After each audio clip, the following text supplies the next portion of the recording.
How's that? Yeah, we're going to dance. We're going to wobble, wobble, wobble, and do all of that and go home. But let's get ready. All right, let's get ready. Get everybody in. We got a special treat for you tonight. We got a special introduction from Emma Frazier, which I admire so much because I understand her mind. Yeah, that's why I keep talking about her. Not to mention she owns a house in the Hamptons.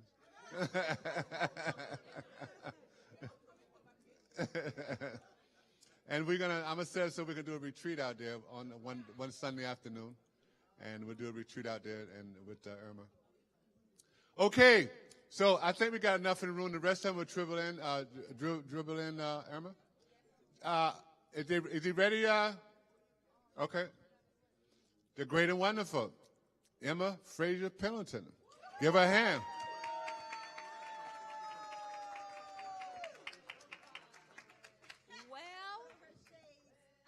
This is the hour of power.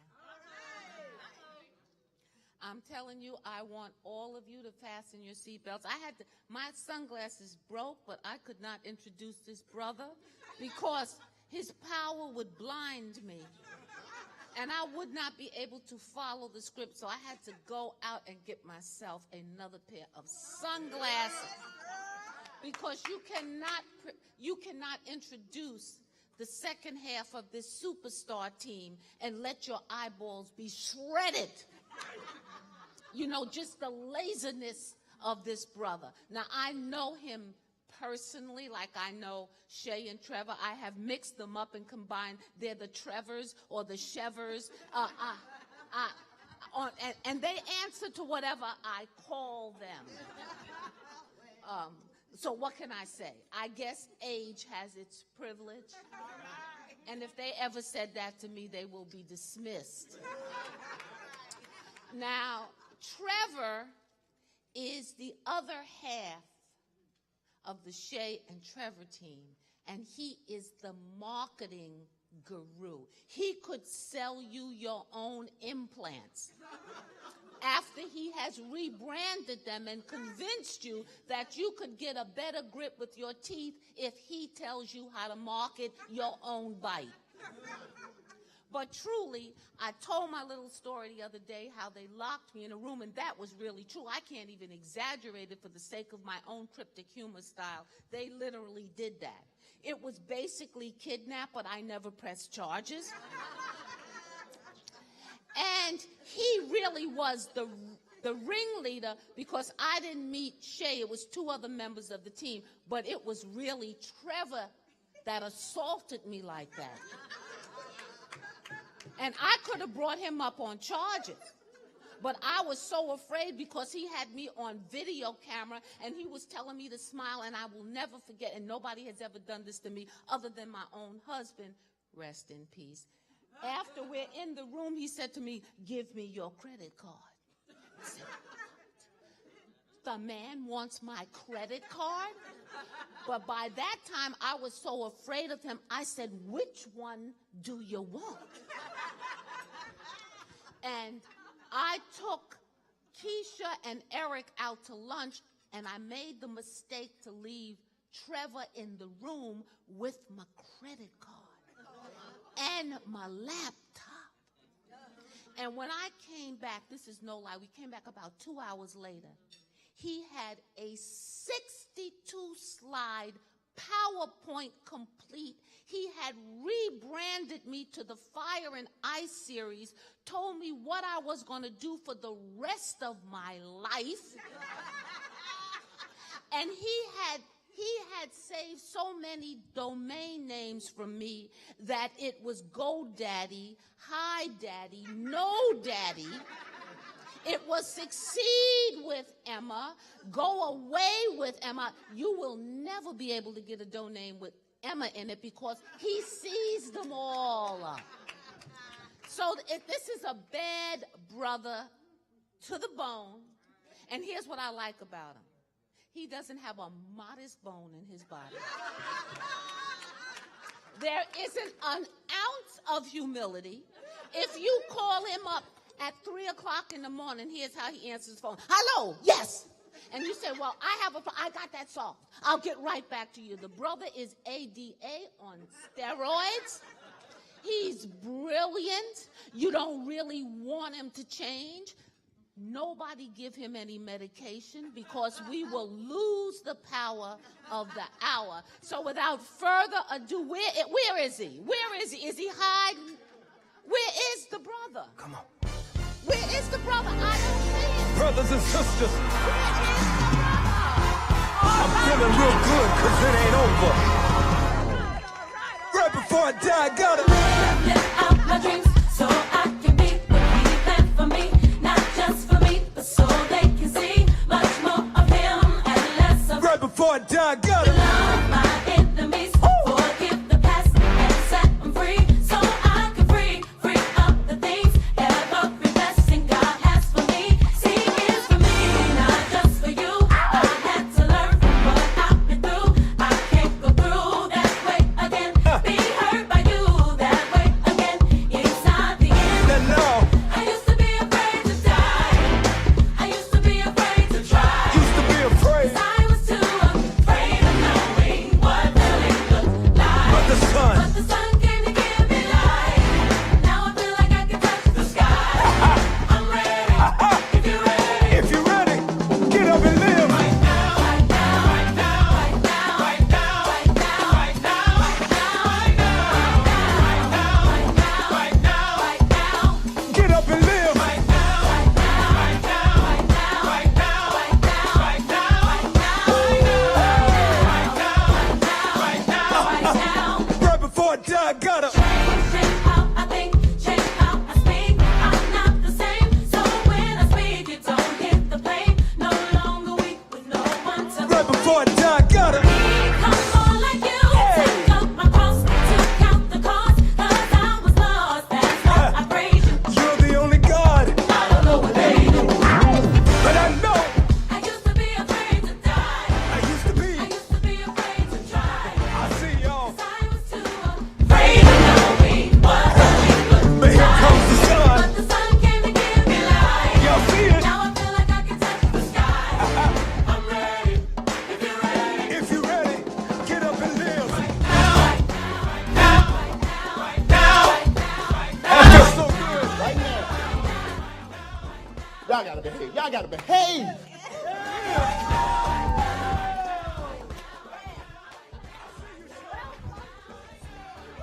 Woo!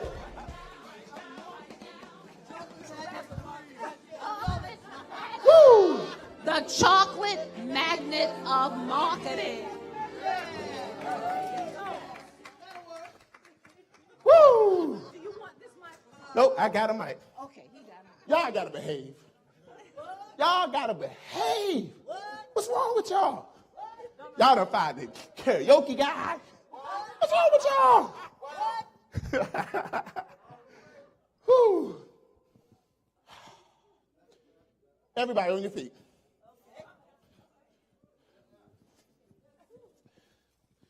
Now, everybody sit down. Trust me.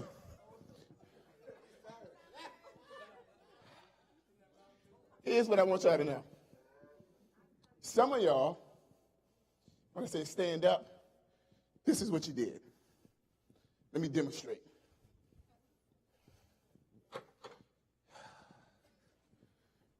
My feet hurt. That macaroni and cheese. Man, if he tell me to stand up one more time, and what I'm getting ready to give you are the 3 keys to success. And I'm going to teach you the first rule. First rule is you got to show up. Write that down. Show up. And by showing up, you have to be in a perpetual state of readiness. A perpetual state of readiness. Will Smith said, if you stay ready, you ain't got to what? If you stay ready, you ain't got to what? So, we're going to try this again when I tell you to stand up. I'm going to say, show up. What am I going to say? Show up. When I say show up, you're going to pop to your feet like your life depended on it. Some of y'all might go look a little something like this. I'm here. Somebody said, show up. Somebody said, if you stay in the perpetual state of readiness, you always what? Y'all ready? 1, 2, 3. Show up. Good. Sit down. Now, some of y'all, you show up the first time. But the second time, you don't necessarily show up as good as you did the first time. You drop off a little bit. Show up. See, the thing about showing up is you got to be consistent. You got to be consistent. Everybody sit back down. Shay, what do you think? You should answer the testing one more time. Show up. See, okay. That's what I'm talking about. Let's give them a round of applause. Now, so the first rule to being successful is we got to what? We got to show up. Now, the second rule is you got to show out. Write it down. You got to show out. What do you have to do? Now, when I say show out, what it really means is as soon as you show up, you got to show out, which means you got to give your best. Now, some of y'all, you're showing up. You on time, and you did, and you got here, but you know you ain't give your best. You know it. So here's what I'm going to do. I'm going to give you an instruction. It's going to say show up. My second instruction is going to be to show out. Now, when I tell you to show out, I want you to dance like you just hit the Powerball. I mean, I just want you to imagine for a second that you hit the Powerball and you had to tell your best friend in life. Everybody understand the instructions? Yes, yes.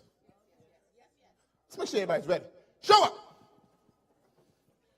Show out.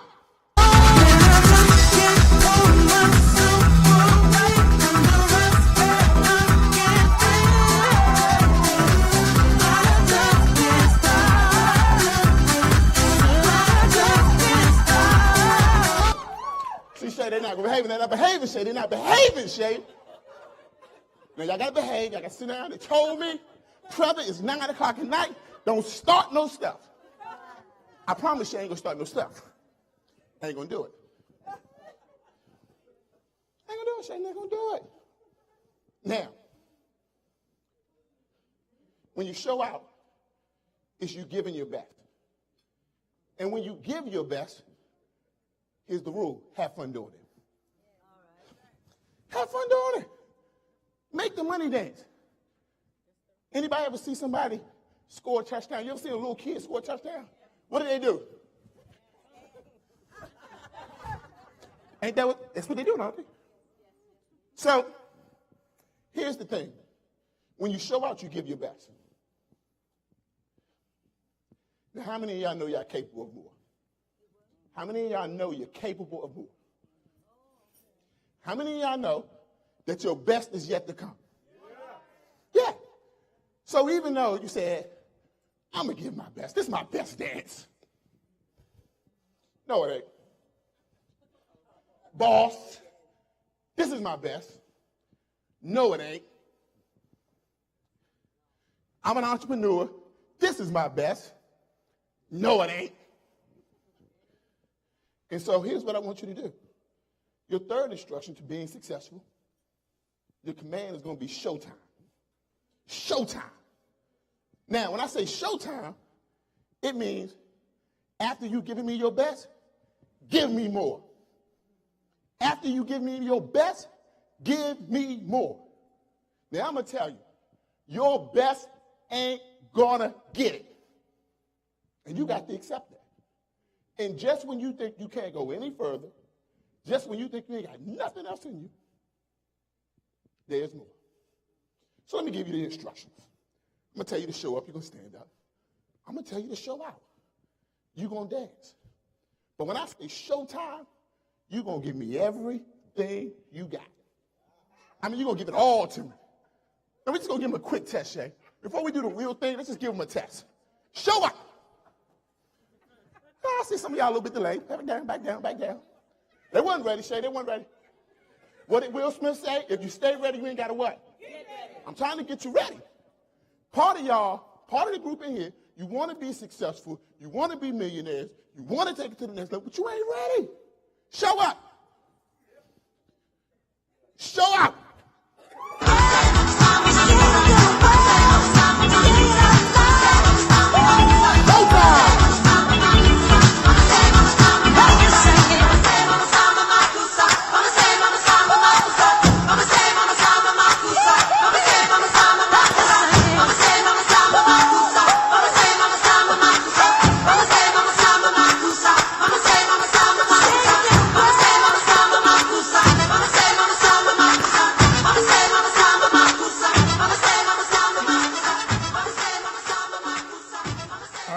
Wait. Everybody sit down, sit down. That was just a test.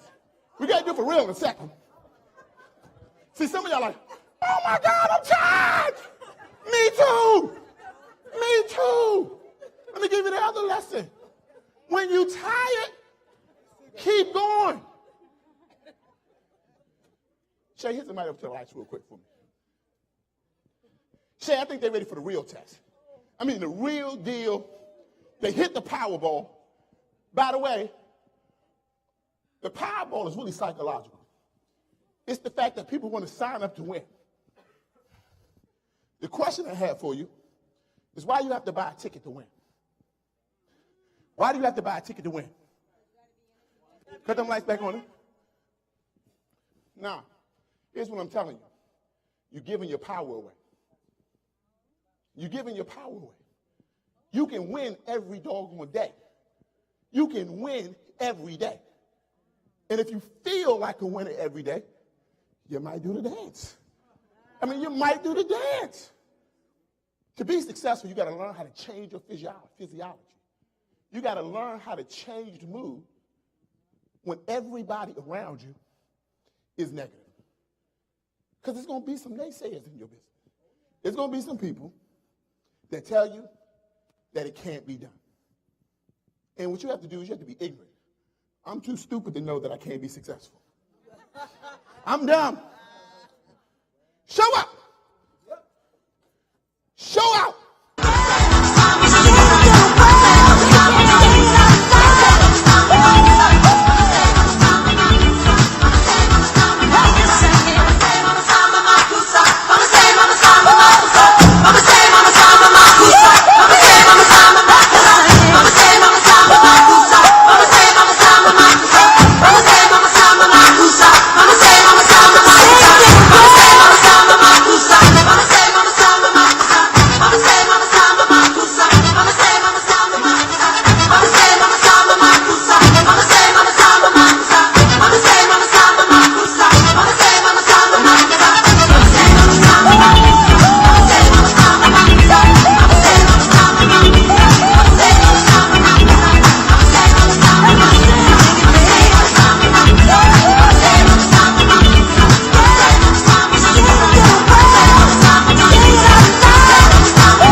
How many of y'all feel different? How many of y'all feel different? Feel like you got a workout, right? See?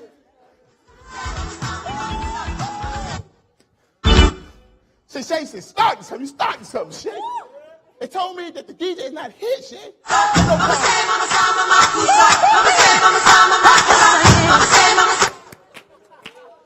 What happened, Shay? What happened? See, listen. You're breathing in, right? See, when you're successful, you got to learn to breathe.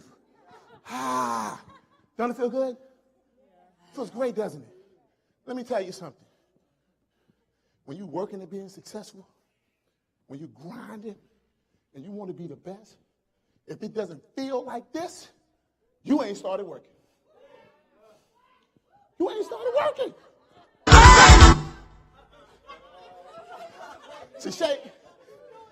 And see, you know what happens?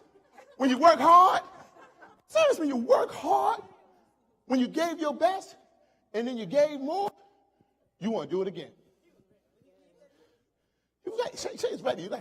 Shay's in a perpetual state of readiness. If I told Shay to hit it, it would take less than 1.5 seconds for him to hit it. It would take a fraction of a second. Hit it. One. Just making sure, Shay, making sure it stays in a state of readiness. So here's my goal for you today. My goal is to teach you step by step what you need to do over the next 2 days to put your business in place to make $1 million.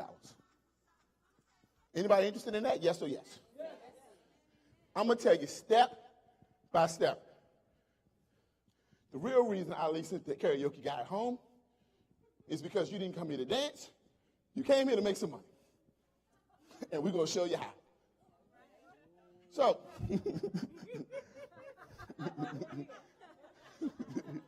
So, today, they sent the karaoke guy home, they sent the DJ home. Unfortunately, I'm your entertainment.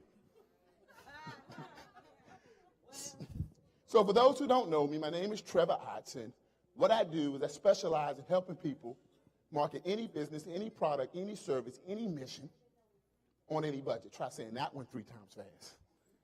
So, this is my promise to you tonight. First, I'm going to teach you how to automate your business in 48 hours. Now, this is what I'm going to tell you. You want a pen. You want a pen, you want a sheet of paper, you want to write this down. You want to write this down. I love technology, but the number one technology in the world is a pen and a sheet of paper.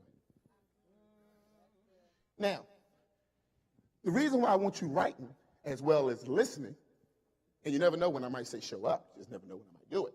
So you got to stay ready. But the pen is a digital, the pen or the hand rather, is a digital recorder for the mind.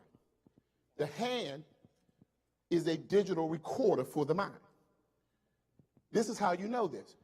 If you were to close your eyes and draw a shape, even though your eyes were closed, your mind would see it. The hand is a digital recorder for the mind. Many of us have forgotten how to program our minds. So I want you to write.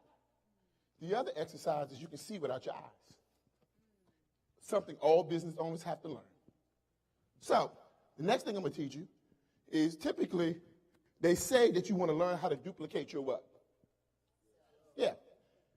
I took it up another level. Forget duplicating yourself. How about duplicating your business? How about that? Third thing I'm going to teach you is how to virtualize your operations. What do I mean by that? Right now, we live on 2 planes. 2. We live in this physical plane, and we live on a virtual plane. Tell you a quick story. When I was a kid, my mother bought me this game. It was called The Sims. I don't know if anybody ever heard of The Sims. Some of y'all might have bought it for your kids. Now, The Sims was a very interesting game. Here's how it went. It was all about this virtual universe. And you created a virtual version of yourself. You had like a virtual dog, virtual cat. You had a virtual house. You went to a virtual job. You got a virtual paycheck. You paid these virtual bills. And it was this whole virtual world. It was a $1 billion enterprise. Now, fast forward almost 20 years, this game is no longer popular. Does anybody know why? Because it's no longer a game, it's reality. And so, right now, many people have virtual jobs. We call those virtual assistants. People have virtual avatars. People create virtual friendships and virtual networking and virtual relationships. We call that Facebook. You can even virtually date people, virtually get married. They call that Match.com. Right? Most of us, we carry around digital currency. By the way, the digital bank, for those people who don't realize it, new currency already taken over, called Bitcoin, B-I-T-C-O-I-N. You don't believe me? Look it up. Bitcoins. Here's what I'm telling you. The landscape has already changed. And if you don't adapt, you're going under. You have to learn how to virtualize your platform. And it's been happening slowly, but now it's starting to happen a lot quicker. Let me use as an example. There used to be this black book that we would carry around to keep our plans in and our schedules and all that kind of good stuff, and we would write it down. Does anybody know what that thing was called? Yeah, Daytimer or Franklin Planners. Anybody remember the Franklin Planners? I had a Franklin Planner. Who had a Franklin Planner? I had a Franklin Planner. Now, afterwards, they digitized the Franklin Planner, and they created what was commonly known as the Palm what? They digitized it. It tore Franklin Planner's business apart because they digitized it. Now, you would have thought that Franklin Planner would have went out and created a what? A PDA. That's what I would have did, right? They said, no, not us. People still like the Franklin Planner, just like some of y'all in here. The old ways still work. Okay. Walkman still work too. Doesn't mean people use them. But then, Palm Pilot saw their business device get virtualized.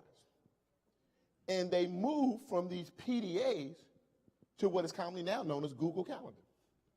Now, your calendars exist in your cloud, so any device that you're on can access it. That's called virtualizing your platform. Here's what you got to learn. For everything that you do, there's a way to virtualize it. You just have to think about it. We move from tapes to what? CDs. We move from CDs to what? MP3s, then the iPods.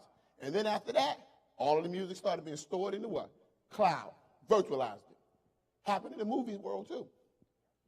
First it was the VCR, then there was the what? DVD, then there was the what? Blu-ray, and then Netflix. But there were people, like Blockbuster Video, said people are going to always want to come in here and meet and see their stuff face to face. Okay.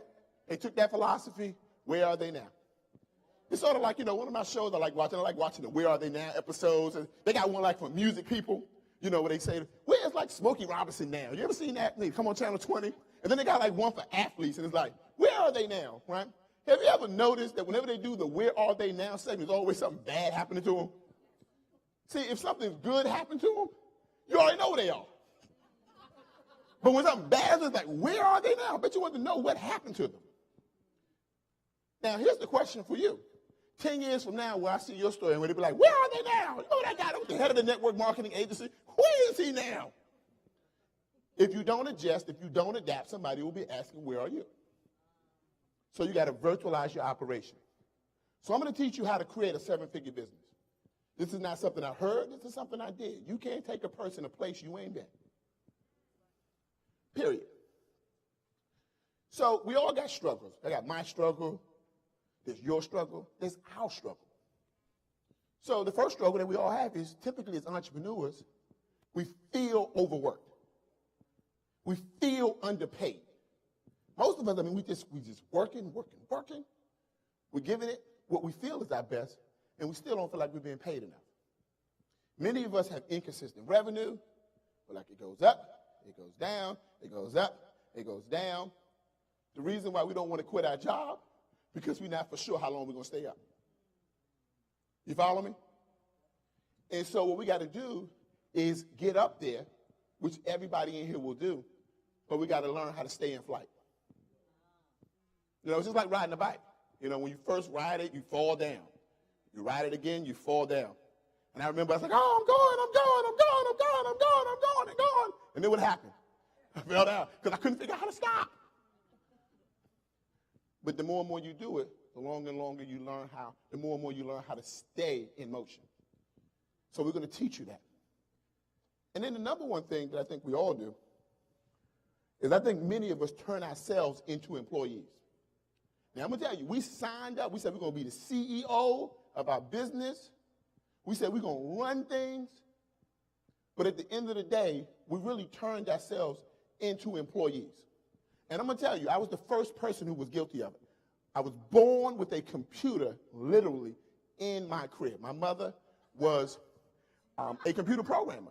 And so from day one, I always learned how to do things on a computer. I could program. I have a degree from the University of Maryland, Eastern Shore. It's in computer science. I know computers inside and out. I know technology inside and out. My number one problem for over a decade was the fact that I knew how to do everything. It was my number one problem. So whenever it came time to do something, I like pay somebody. Man, forget that. I knew just how to do it. Man, pay somebody. What? I know how to do it. And if I didn't know how to do it, I like pay somebody. Let me just figure it out. Some of y'all in here. And what you did is you valued your intelligence to do things and your effort to get it done. But at the end of the day, what you forgot was you didn't sign up to be an employee. And I'm going to tell you, the CEO of McDonald's is not flipping burgers. Now, when he does go flip a burger, it's going to be for PR sake. Hey, look at we're flipping the burgers, right? I mean, there's a new TV show now. It's called like Undercover Boss or something, right? You know why they call it Undercover Boss? Because the boss is like, this is what people do? Really? This is what they do? Oh, my God. I'm going to give them a tip or something. I didn't realize they worked that hard. I did not realize they worked that hard. And so what we got to do is we got to stop turning ourselves into employees. And at the end of the day, with my people, we spent a lot of time as slaves working. And it's embedded in our psychology. You got to stop turning yourself into employees. And today, you have to learn how to become a CEO. And in the CEO, you have to learn how to manage many processes. Many of us out there right now, we're afraid we can't retire. You really don't know how much you need because the price of living keeps going what?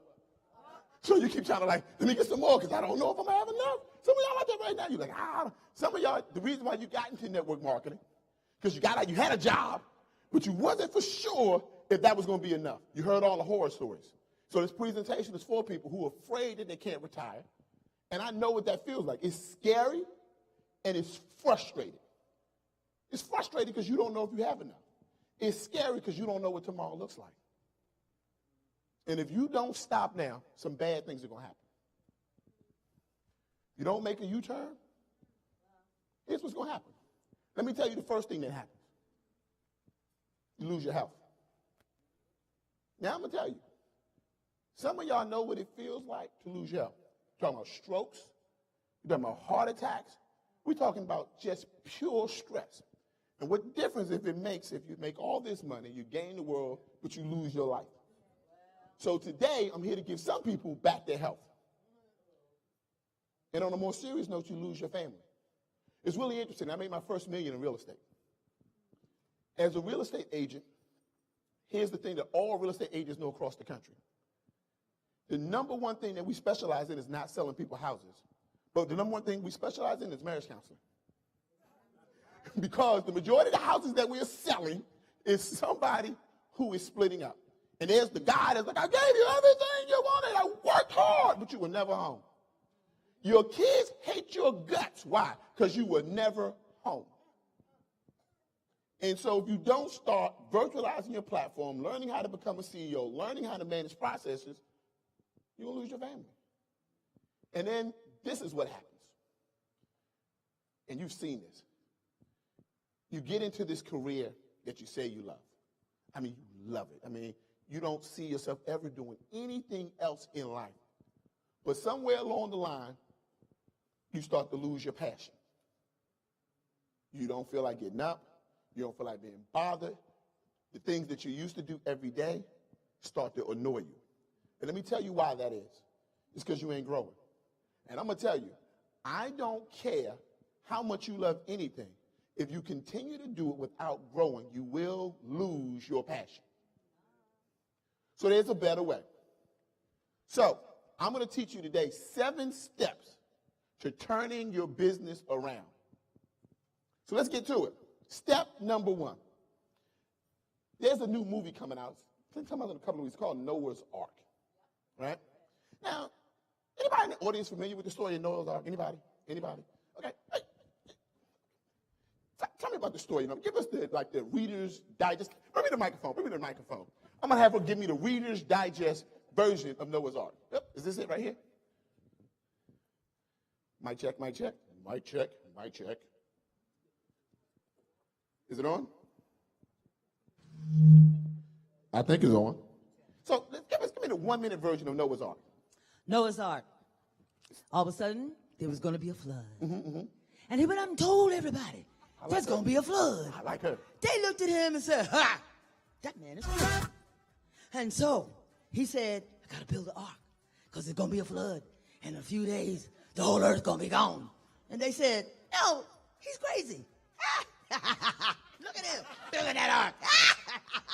He building that ark. And it's going to rain. Oh, oh, oh, oh, it's going to rain. Whoa, ho, ho, ho, it's going to rain. Whoa, ho, ho, ho, it's going to rain. It's going to rain. It's going to rain. All right. Give her a round of applause.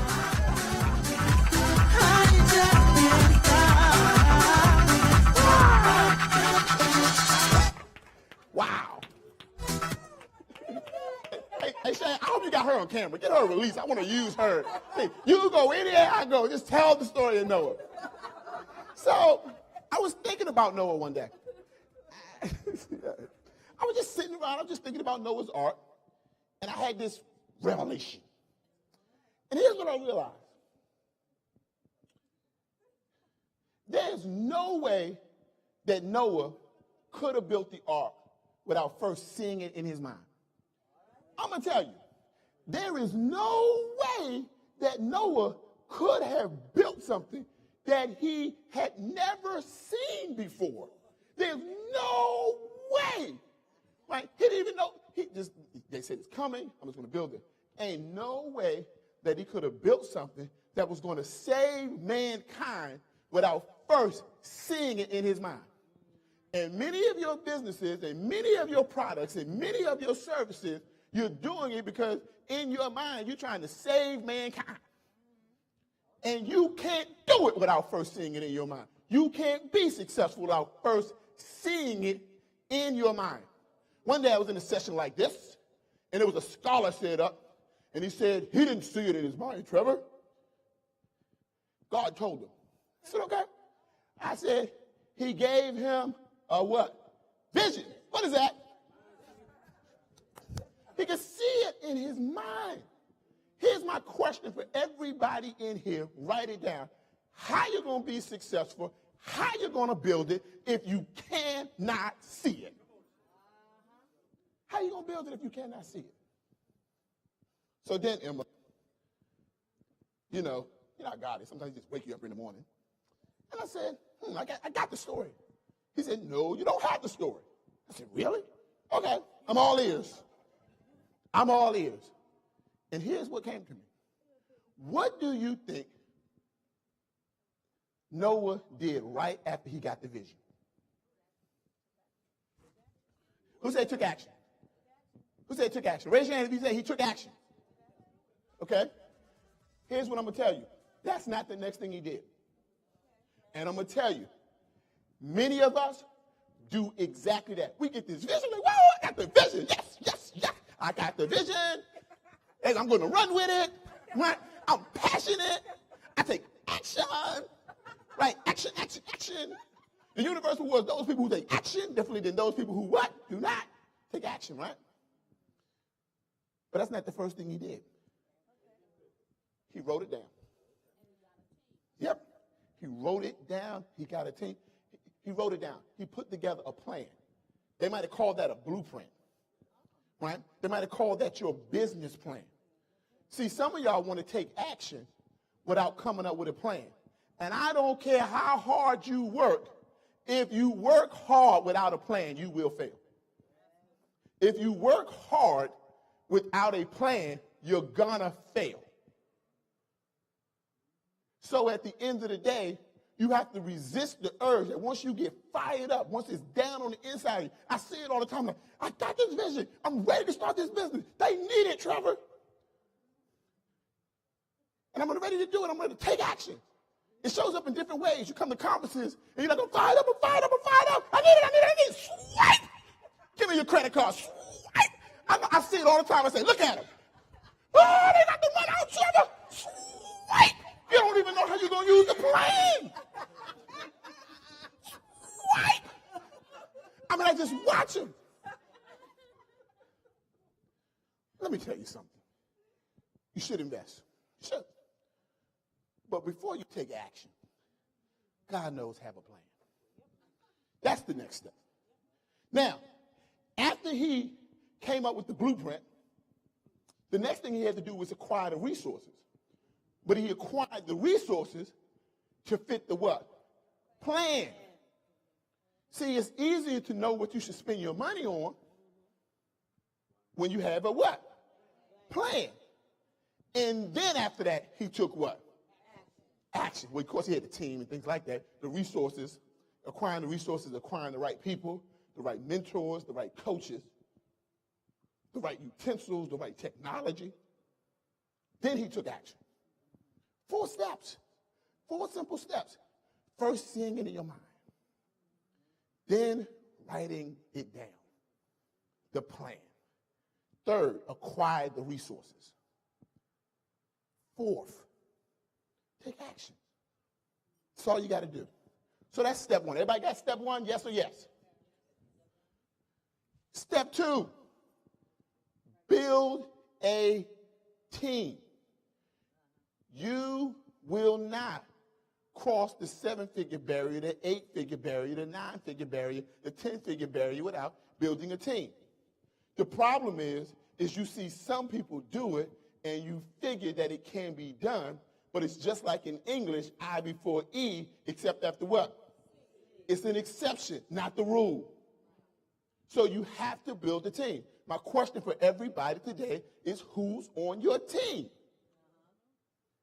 You cannot do it alone. What's really interesting about entrepreneurs is in our minds, we really are like the can-do nation. I can do it all by myself. I can make it happen. And it's egotistical. Trust me, I had the biggest ego probably in this room. I can do it, I can do it, I can do it. But not until I built a team did it really get done. Now, no matter what, I get up and say, it's Trevor Otts, yay! It was a team. 91 of them to be exact. So let me tell you how to build your team, and let me tell you what you're going to need on your team. First of all, you're going to need some graphic artists. You're going to need a technology team, right? By the way, did anybody see the guy that was here yesterday? The last guy who spoke yesterday. Last night? Yep. Y'all missed the most important thing that the man said. He got out to the car. He was walking out, and he was very honest. The guy was very honest, very sincere. I liked the guy. And as he was walking, somebody asked him a question about the software. And he says, no, I'm not a coder. He laughed, he chuckled, I'm not a coder. I have developers. Yeah, I have a team of 12 developers. I meet with them 6 times a week, every day. Here's what he said. I'm not a coder. I own software. I sell software. I make millions with this software, and it's good. He said, I'm not a coder. Let me tell you what that was code for. I got a team. So on your team, you're going to need a graphic artist. On your team, you will need a sales team. You will need one. You will need a tech team, somebody to handle building your websites. And you're going to need a personal assistant. Now, let me tell you some places where you can go get them. One, you can go to odesk.com. You heard Bill mention that the other day.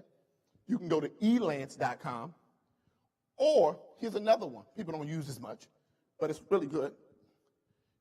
You go to Google and you type in, let's say, graphics job board. you will graphics, and you put at the end job board. For anything you need, let's just say sales job board. Let's just say website job board. Whatever it is you need, you put at the end of it, you put job board. Google will bring up job boards of people who offer that service who are working virtually. Remember I told you we spend part of our time in the physical plane and part of our time in the what? Virtual plane.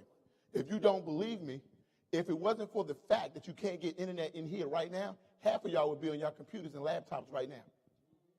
I mean, you would just exist, you partially exist there now.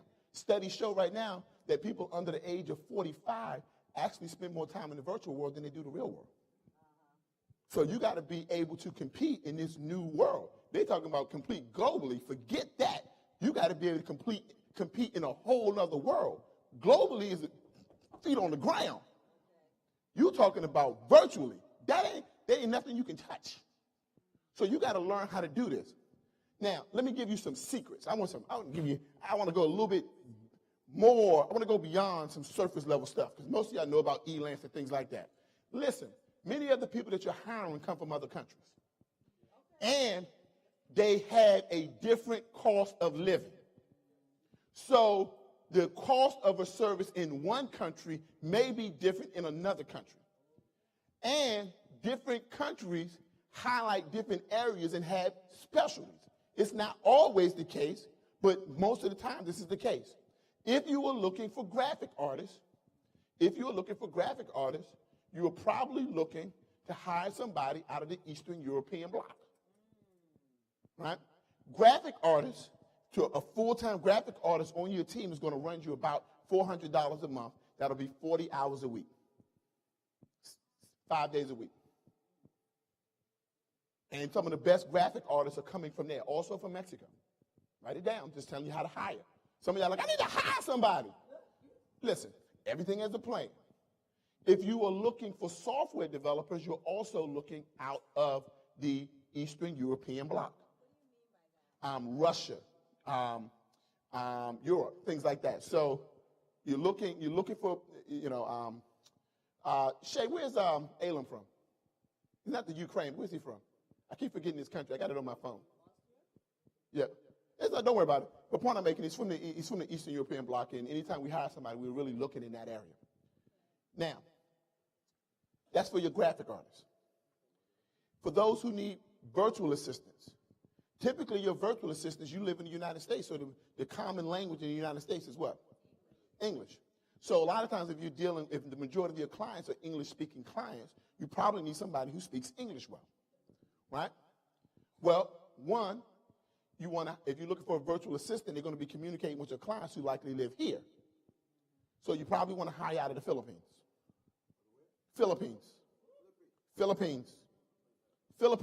Listen to me. Philippines. Place you can go, onlinejobs.ph. Not .com, onlinejobs.what? PH. Okay? bestjobs.ph. bestjobs.ph. They are good to hire for marketing, like you want them to do your social media, right? You want them to call your customers, send email out. And onlinejobs.ph, bestjobs.ph. Okay? Now, if you are looking for website developers, you need a website up. You need somebody to maintain your website. India. Now, some of y'all are like, what about us? You firing us, Trevor? Listen, for high-level management, guess where you get them from? The United States or the UK.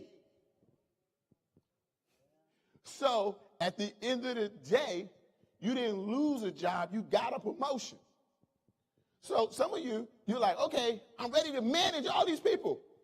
No, you ain't, because they live in different time zones. Trust me, I know this. So you need a person that is responsible for meeting with you so that they can manage the what? Employees. I told you, this is real class. Is there going to be something I can sell you at the end? Sure. But at the end of the day, you're going to have two options. All you got to do is do exactly what I'm telling you right now, or you can take a deeper dive with me.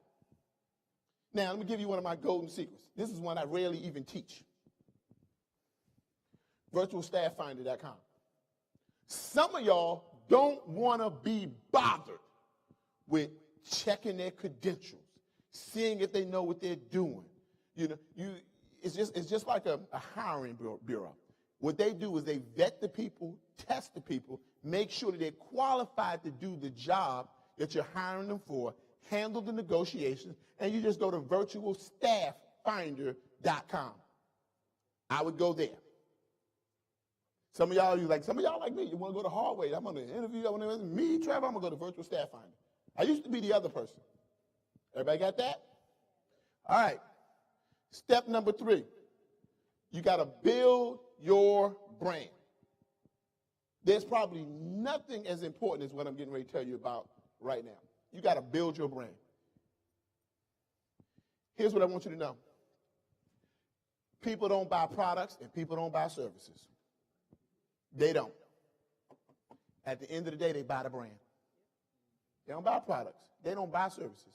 They buy the brand. Now, I became a branding expert at the age of 5. Seriously, I was born with a computer in my bed, at birth. So I became like a computer junkie at like 3 months. But I became a branding expert at 5. Seriously, let me tell you what happened. I was in the grocery store with my mother, and we were going down the cereal aisle.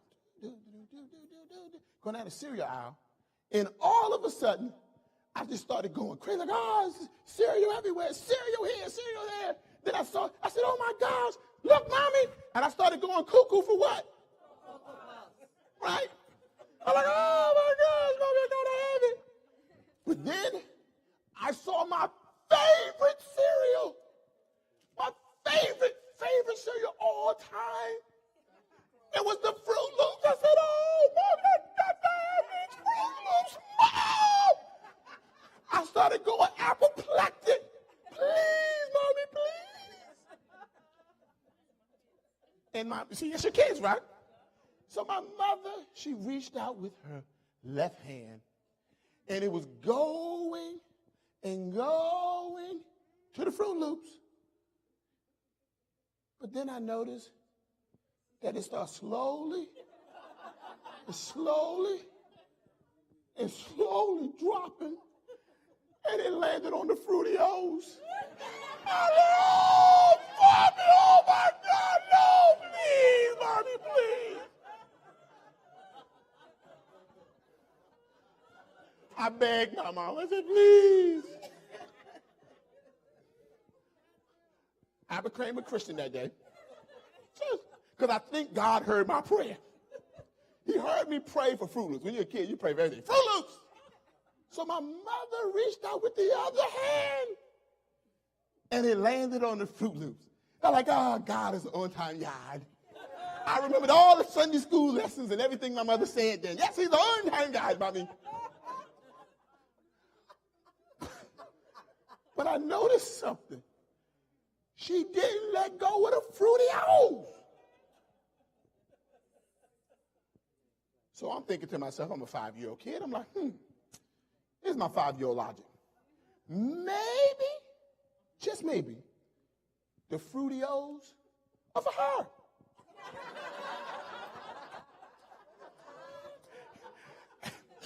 It's me. And the Fruit Loops are probably just for me. My mommy likes Fruity O's. That's what I thought. So then my mother, highly educated as she was, she flipped over the bag of Fruity O's, and she flipped over the box of Fruit Loops, and she started reading these ingredients. I'm 5 years old. She's like, it's gleaming in my suit maker. What is this? And she says, see, got all the same stuff in there. And see, it's all the same color. And see, it's all the same shape. She gave me this long dissertation. My mother has a doctorate degree, so she likes to speak long.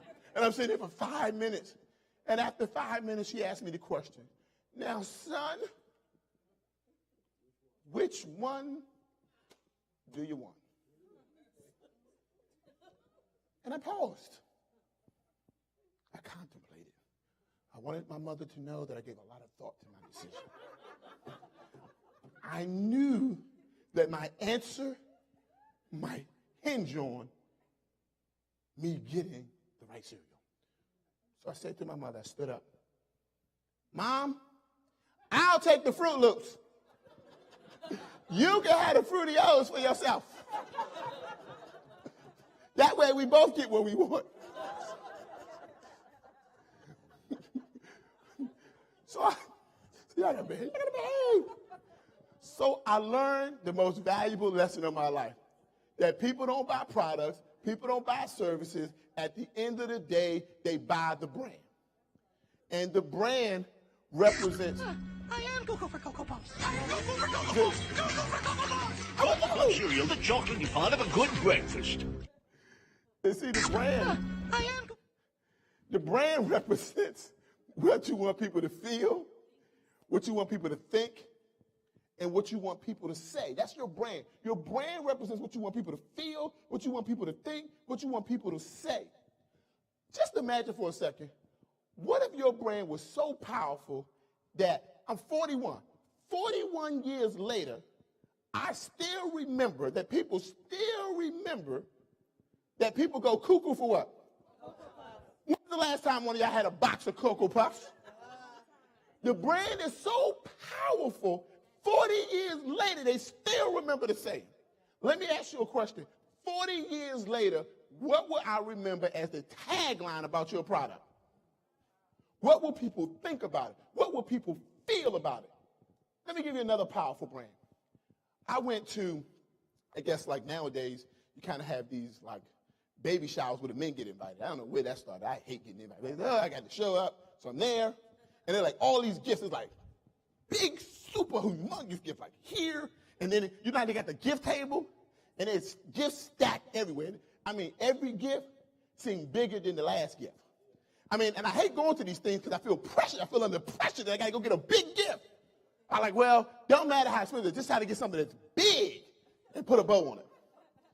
But on top of all of these mountains of gifts, there was a little light blue box. It was about this big. The rest of the gifts were about this big. Let me tell you something. The whole night, everybody's like, I wonder what's in there. Everybody thought that what was ever in that blue box was really expensive. Everybody felt like whoever gave it must really love her, right? They were talking about, what were they? They were saying, feel, think, and say. Where did that light blue baby blue box come from? Tiffany's. The baby blue box is their brand. I have a confession.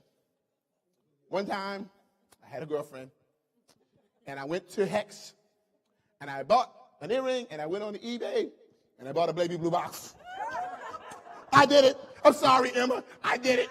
I did it. I'm ashamed of myself. I hope my ex is not watching me. I'm ashamed. Devastated. But the brand represents what you want people to feel, what you want people to think, and what you want people to say. I'm ashamed. I'm probably going to be single forever. So, y'all got to behave. The brand represents what you want people to feel, what you want people to think, and what you want people to say. What do you want people to feel about your brand? What do you want people to think about your brand? What do you want people to say about your brand? Because at the end of the day, they don't buy your products. They ain't buying your services. They're buying the brand.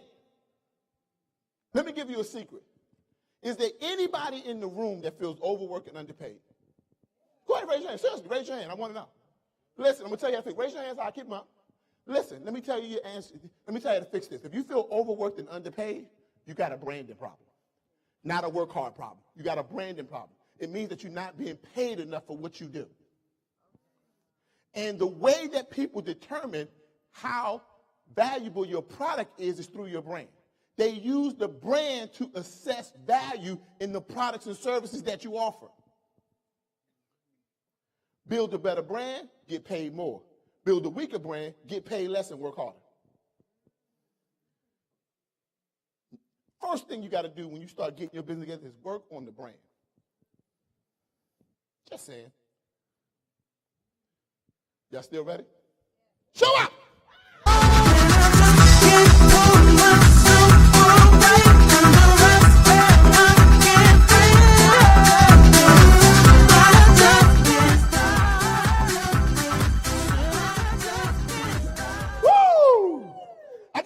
him, Ali. I just had to test him. I just had to test him. I just wanted to see the DJ, but it was really a DJ. So let's see the DJ is ready. They said, Shay, so he said they give you the eval. He said, Shay? How many of y'all know what I'm talking about with the bread? How many of y'all get that? You get that? I want to give y'all some real good information. Let me give you some branding secrets. Just some things to kind of help you with your logos and your things like that. One place you can go, write these down, designcrowd.com. You can go to 99designs.com. You can go to crowdspring.com. Here's one of my secret ones, microburst.com. Microburst.com. These places will allow you to say, hey, I need you to come up with a packaging idea for me. I need you to come up with an order form for me. I need you to come up with a logo for me. I need you to come up with an advertising for me. And 500 people, sometimes 1,000 people, will submit their idea for you, show you a demonstration, and you only pay for the one you want. I'm going to tell you, listen, I told you, you can't take a person to a place you ain't been. I'm going to tell you how I did it. It's my confession. They do anything. You can go there, you can say, I just come up with an idea. Thousands of people from around the world submit it, and then you choose the one you want, and then you pay for that. It's sort of like try before you buy it. If you don't like none of them, guess what? You don't buy none of them. Just saying. Just some of the branding secret weapons. So let's talk about step number 4. Step number 4 is build a bankable franchise. Build a bankable franchise. Build a bankable franchise. Here's what I want you to know. Your services are not your only product. And I need that to go down in some of y'all's soul. Some of y'all just don't get it. Your services are not your only product. I want everybody to repeat after me. There's more money in what I know than what I do. There's more money in what I know than what I do. Here, if you get this, you're halfway there. There's a physical trainer. He was famous for training athletes, NFL stars, NBA stars, pro athletes. There was a trainer who was responsible for training celebrities. He only worked with high-profile individuals. That's it. He was a physical trainer. Suffice to say, he made a lot of money. A lot of money. And he was happy. One day, somebody came to him and said, why is it that all of these celebrities are hiring you? Why are they attracted to you? And he says, I don't know, because I'm good. Why do you think they come to me? I'm good. He said, no, why are they coming to you? What are you doing for them? He said, I train them. No, what are you doing for them? He couldn't really answer the question, and it's like a lot of us. Some of y'all good. You great, but you don't know why. You don't. And it's the number one problem that you're suffering with right now.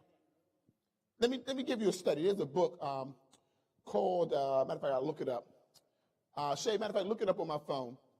But it's called The Power of Habits. That's what it's called. And the study goes a little bit something like this. Is they hook these electrodes up to people to figure out how people learn. And here's what they figured out. When you are first trying to learn something, your brain is lighting up. And after you do it a couple of times, it stops lighting up so much. And then once you have got it down to a habit, it's barely registering a blip. That you're using very little of your brain power to do something that you already know how to do.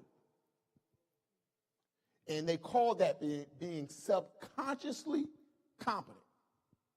And when you get to the state that you are subconsciously competent, many times you don't know what makes you great.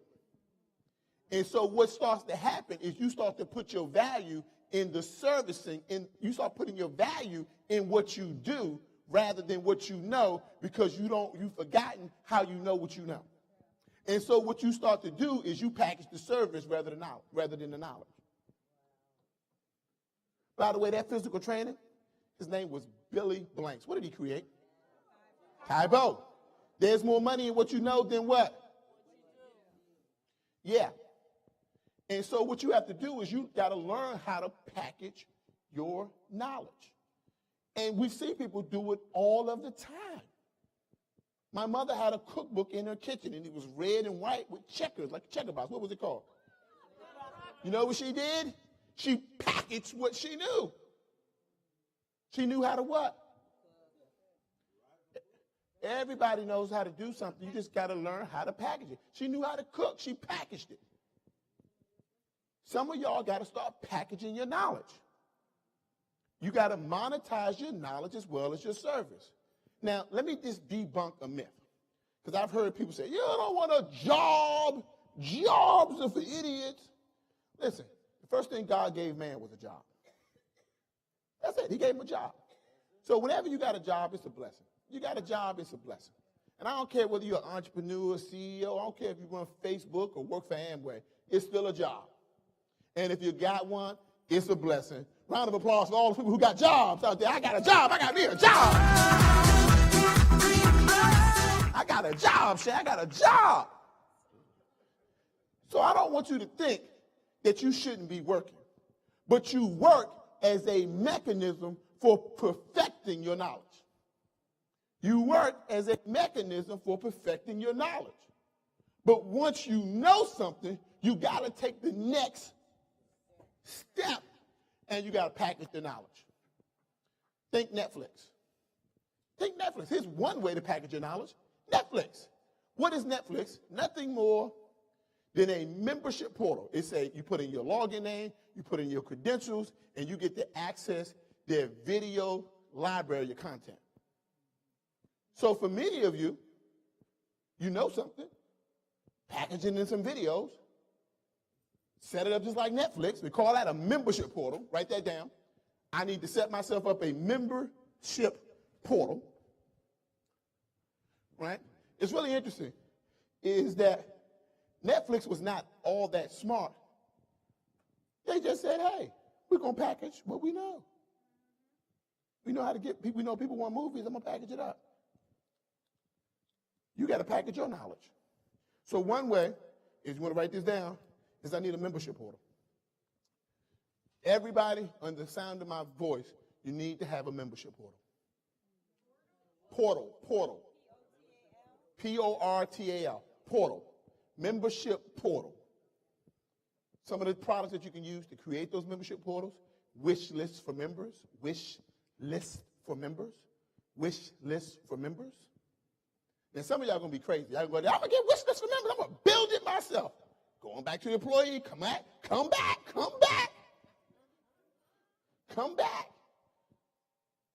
You don't want to pick up a new skill set. You want to hire somebody else, right? Here's another way to package your knowledge. Write a book. Now, somebody like, that's not you. Who wrote a book in here? Who wrote a book? Can I see a book? This is a book? This is your book? Dr. Alexander's book? Hey, good, great. Who else got a book? Where's your book? If you got a book, stand up. If you got a book, stand up. I mean, you got a book, you wrote a book, stand up. You got a book, stand up. Come on, stand up. Give us some music. Let me dance. You got to rock out. Y'all are amazing. Come on.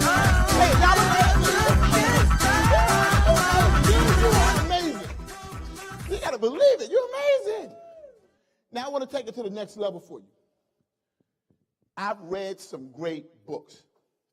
Matter of fact, one book I read, it was really great. It was by Lisa Nichols. It's called No Matter What. If you haven't read the book, go out and buy it. It's a phenomenal book. It's a great book. I've read many great books. But you got to move beyond a great book to a great franchise. See, that was a great book. But Chicken Soup for the Soul was a great franchise. It was chicken soup for the soul, chicken soup for your mama, chicken soup for your daddy, chicken soup for the kids, chicken soup for the broken heart, chicken soup for the dogs, chicken soup for the cats, Chicken Soup for the Teenage Soul. You got to move beyond the book to a franchise. Meaning, start thinking about your knowledge, packaging it as a franchise. As in, even if you really look at 50 Shades of Grey, the author really set up as a franchise from the very beginning. They're like, bing, bing, a chain of books, didn't it? My point is many of you are thinking about your books and, well, I'm going to write this book. Then when I come out with this fresh idea, I'll come up with this book. But you need to start developing a franchise. Write that down on your sheet of papers. You want to start developing a franchise model.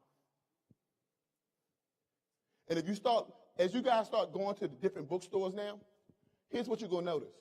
You're going to start seeing the good books and the good franchises. And they're very different. They're very different. Now, you got to think is, what's going to be your franchise? Let me just give you an example. One day, Shay and I were sitting in our car, and Shay had picked me up, and we were driving to go meet with one of our clients for what we call the Extreme Business Makeover. And I woke up, and I said, I got this idea, Shay, for a franchise book. He says, what are you going to call it? I said, well, let's call this young lady. We had a friend of ours, and let's give it to her. And we called her, and she didn't want it. She didn't want it, right? And we called somebody else, and they didn't want it. And I said, man, but we should do this. We should do this. I got a great idea. And the name of the book was called #HLIC, Head Lady in Charge. Some of y'all know us, right? It's called the Head Ladies in Charge. Now, first we did Head Ladies in Charge. There'll be another volume next year, Head Ladies in Charge 2014, Head Ladies in Charge 2015, Head Ladies in Charge 2016, 2046, Head Ladies in Charge version 3000, which will be featuring stories of powerful women who are taking charge of their life all over the world. We were not setting out to write a good book. We were setting out to write a good franchise, to build a good franchise. So some of you thinking about your books as you're thinking of it isolated. And what you got to do is you got to start thinking about your books as a franchise. Got it? Does everybody got that? Franchise. Okay? We're working on another one called Leading Ladies. It's a franchise. Okay? Next, we already talked about this, and I'm going to move through this one pretty fast. You got to virtualize your platform. You got to virtualize your platform. What do I mean by that? Is you need to get creative to start thinking of some different ways by which you can deliver your services in that online space. Everything that you do can be done in the online space. I remember, because I came out of the real estate industry, and I remember one of the first things they had to virtualize is the signing of the contracts. And now there's like DocuSign and EcuSign and all these places where you can sign a contract online. And some of y'all still like all the paperwork and you just keep killing all the trees, but, that's a story for another day. But you got to get creative. And so what I want you to do is just for a second, just think, what do I have to do to virtualize my platform? What are the things that I do in my business every day? What kind of services do I provide? And start thinking about how you can virtualize that. There was a mediator here yesterday. I don't know if she's still here. There was a mediator. I think her name was Karan. Karan here? She stepped out? Oh, she's sitting next to you. Karan was a mediator, right? She's a very good mediator, very successful mediator. And people hire her to mediate disputes. And so we were walking to the car last night. All the best stuff happens last anyway, So we walked into the car, and she was telling me all about her mediator service. She said, I do this, I do that, I mediate, Trevor. I'm really good at what I do. And she said, well, I want to come in. I want to do some things with you guys. I said, that's great. And as we were walking, I think, weren't you were the driver, correct? And I said, what if we thought about creating a virtual mediation platform? Light bulbs went off. Because you got to start thinking about your services. You got to start thinking about how to virtualize what you do. Now, I'm sure there's probably some type of virtual mediation service out there, but no problem. That doesn't mean it can't be 2. Doesn't mean it can't be 3. It just means you have to virtualize your platform. Does that make sense for everybody? All right. Here's some ways to kind of virtualize the platform for some people who are not already doing this. One, if you're not using Google Hangouts, you have got to master this now. Google Hangouts, for those people who don't know, is basically a video technology that allows you to stream, broadcast meetings, have one-on-one meetings with people, coach people, train people, mentor people, have team meetings, all through the power of the internet, and it's totally 100% free. If it's free, it's for what? It's for me. Now, here's the thing. Has anybody in here ever been on a webinar? Raise your hand. Now, when you were on that webinar, what was it? GoToMeeting, WebEx, and if you know anything about that, it's like $50 a month for like 100 people. Then if you get like over 500, it's like $200 a month. Well, at the end of the day, Google Hangouts is now free. So because of that, it's only a matter of time before those companies go under. And keep in mind, there were people who were stubborn, Blockbusters was stubborn, and what happened was Netflix came and ate their what? Lunch. Chomp chomp. Right? Now here's what happens. When you're stubborn, what is going to happen is somebody's going to come and eat your lunch. Chomp chomp. And so here's the thing. There's always going to be lunch. The only thing is you're either going to be eating lunch or somebody's going to be eating your lunch. Somebody say chomp chomp. See, Shay's crazy. Shay's crazy. Shay's like, I'm ready to get this party started. But you got to get ahead of the curve. And is it painful to get ahead of the curve? Yes, it's painful to get ahead of the curve. I remember I went to the gym the other day. I had my physical trainer. I was like, She's like, does it hurt, Trevor? I'm like, yeah, it hurts. She says, it's a good hurt. I don't like a good hurt. I mean, I stopped. I'm like, what? A good hurt? Anybody ever heard the term good hurt? I was like, what is a good hurt?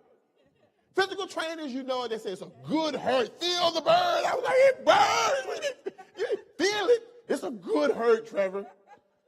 So when I was finished, she wouldn't let me ask no questions. I tried to stop and stall, right? She's like, no. I said, when I finished, she said, you feel good? I said, yeah. She said, it's a good hurt. So I said, what's a good hurt? She said, when you know that there's gain on the other end of your pain. I said, I'm going to use that in my class.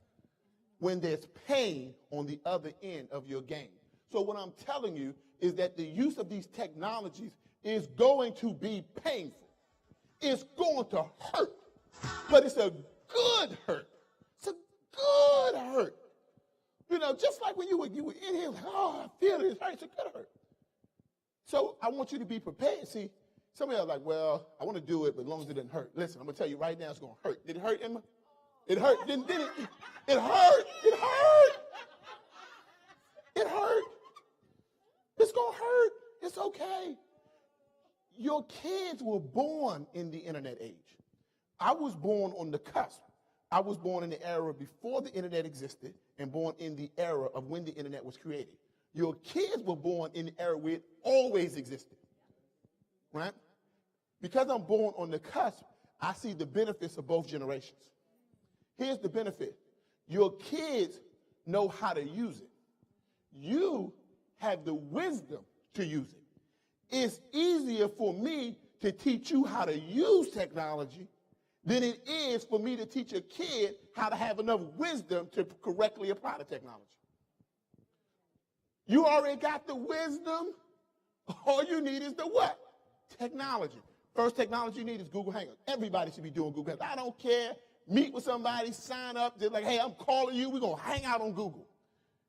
Next, you want to get into Skype consultations. One-on-one meetings with people using Skype. Listen, if you're dealing with people around the world, you cannot pick up your phone and call them. Many of them don't have phones. You know what they all got in them countries? Internet. They're like, I don't want no phone. I have internet. Then you have what we call digitally assisted meetings. Write this down. Uber conference. How many of y'all have to set meetings and talk with clients and meet with appointments? Anybody got to meet with clients?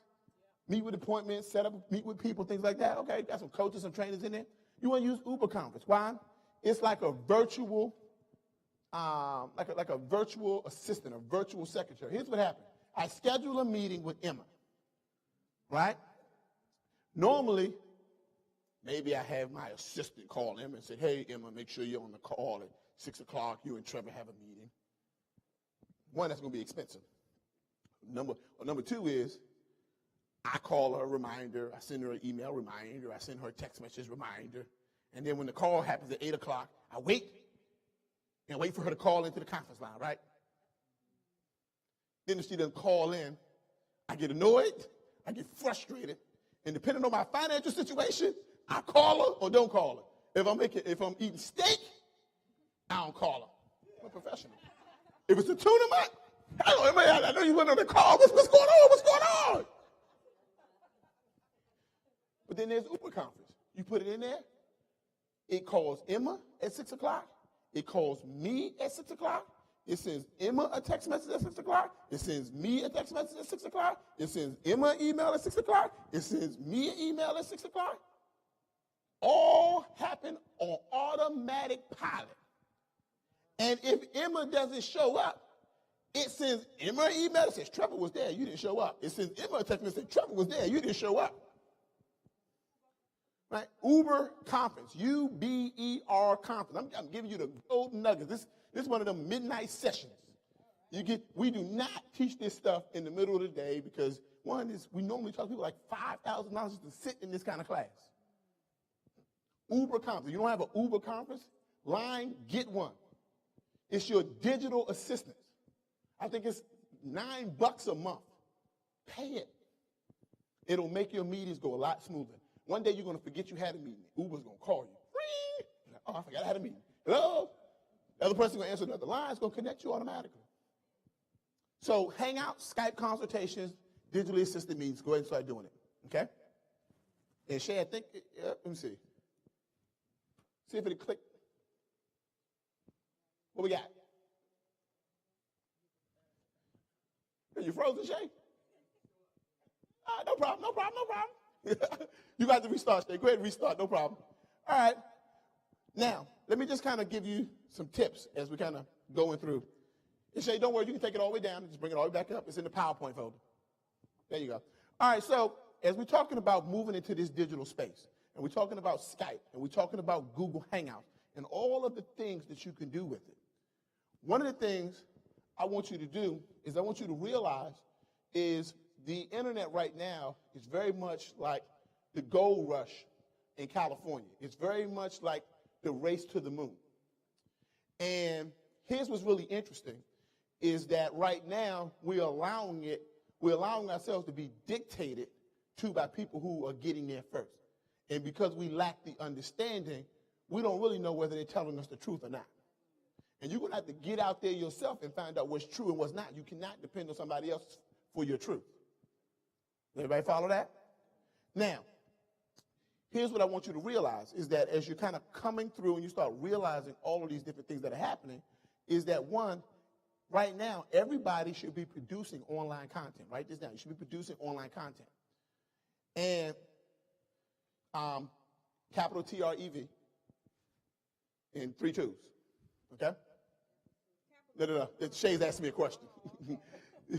So everybody should be developing online content, right? And this online content is going to be the way that you bring traffic to you, right? Now, this online content is basically like having your own online TV station. Now, the key to having your own online TV station is consistency, right? And the reason why some of y'all are having like webinars and having these conference calls and having these things and y'all wonder why people don't show up, I'm going to tell you the number one reason why people don't show up is not your marketing. Now, I'm a marketing guy. I'm going to tell you, the number one reason why people are not showing up is not your marketing. That's not the problem. The number one reason that people are not showing up is because you're not consistent. There's a show that comes on television every Thursday. It's very popular right now. What's the name of it? What time does it come on? 10 o'clock. And what day? Thursday. You see, people know what time their shows come on, right? People know what time their show comes on. And so what happens is, when you don't know what time your show comes on, right? Gotcha. Need to call hotel now. Okay. Let me just take a quick break and let me get something else. Gail Montgomery, Beverly Fagan, Barbara Blake, Emma Pendleton, right? Just those people? And they need to call the hotel, right? So, matter of fact, let's do this, right? Everybody stand up for just a second. Let's stand up for just a second.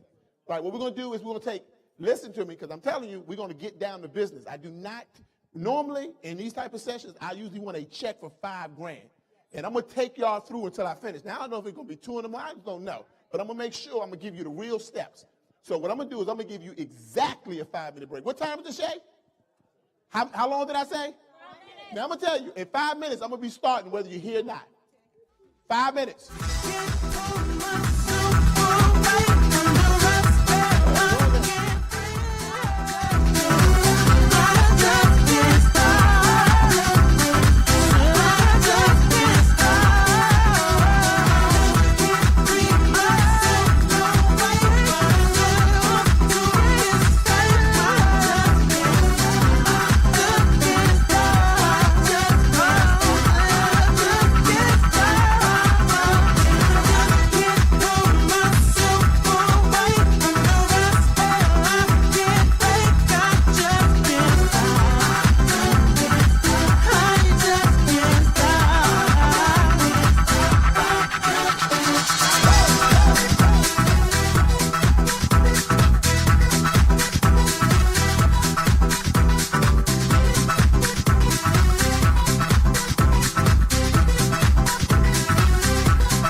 Mic check, mic check.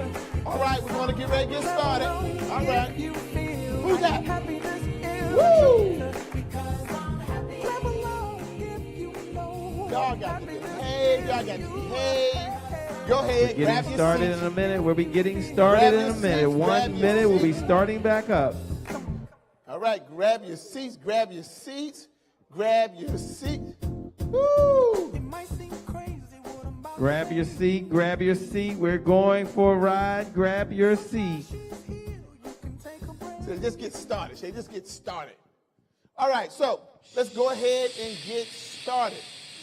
I'm going to just run a quick recap. So for those people who kind of missed some of the details, step one to building a 7-figure empire in 48 hours is to have a vision. Just doing a quick recap. Step two, you got to build a team. Step two, you got to build a team. Step three, you have to build a brand. You got to build a brand. Step four, you have to build a bankable franchise. A bankable franchise. Stop thinking about replicating yourself and start thinking about replicating your business. Okay? Build a bankable franchise. Remember that your services are not your only products. There's more money in what you know than what? What you do. Okay? You got to monetize your knowledge as well as your service. We're going to all write a book. But more importantly, we're going to be creating a franchise. There's a difference between a good book and a good franchise. Think about a franchise for yourself. We talked about virtualizing your platform. Virtualizing your platform, okay? We talked about the 3 steps to being successful. And we know that one of those steps was to show up. See, y'all wasn't ready. No. See, I told you. What did Will Smith say? If you stay ready, you ain't got to work. See, it's more than a statement. Really, I'm serious. It's more than a statement. I had a good friend of mine, and one day she had an opportunity to speak. She was a speaker. And what happened was she was on a big speaking event, and one of the speakers dropped out. And anybody who knows us, we produce shows all over the planet. And sometimes speakers don't show up. Sometimes they get sick. Sometimes they get lost in the airport. And I said to the person, cue up. And the person wasn't ready. And see, remember that there's always this thing called the window of opportunity. And you got to be ready to jump through that window, to go through that window when the window opens up for you, because there's no guarantee that it'll open again. Now, here's the thing you got to understand. If you don't get the opportunity doesn't go away. It just goes to somebody else. So, show up. All right, that's good, that's good. Now, remember, you got to show up like you mean it. Show out. Come on. Woo! What happened, Shay? What happened to our music? DJ wasn't ready. Now, hey, see, that's what it is. See, that's what it is. They ain't need no music. Now, watch this, right? Now, remember, as you guys are all standing right now, is that one day you're going to have a bad day. This is going to be a bad day. Here's what I want you to do. I'm going to tell you exactly how to solve your bad day. Cut your favorite song up. Cut it as loud as you can. Wake up the neighbors, right? And go to town and be like, I'm just ready. I'm just going to dance. Because you got to learn how to change your state. Everybody can sit down for just a second. I see by the way, somebody find my DJ. He's disappeared, but somebody, they'll find him. Don't worry, the DJ was on vacation. But, that's how I like about it. But changing your state, you got to do it so consistently. You got to get so used to it. You got to know how to do it. And when you change your state, you can't let other people get in the way. Because there's always going to, keep in mind that there's always somebody with a varying opinion. With a different opinion. There's always somebody with a different opinion. There's always somebody that says, if we go left, they think we should go right, and they're going to be mad that you didn't go left. It's just the nature of people. I'll give you a perfect example. There were some people who said, the music is too loud. I believed them. But you know what my thought was? They probably should sit further away from the speakers. That was my thought. I was like, I kept right on. I kept right on dancing. Some of y'all know they saw me. I was still dancing. When you've decided on a direction and you know in your heart that it's correct, you got to keep going. Now, I don't care what they say. I don't care who's mad about it. Because at the end of the day, they're not responsible for your vision. God ain't give it to them. He gave it to you. Now, if you don't believe me, you better believe it was some people mad at Moses. They're going to be mad at you too. Show up. Show out.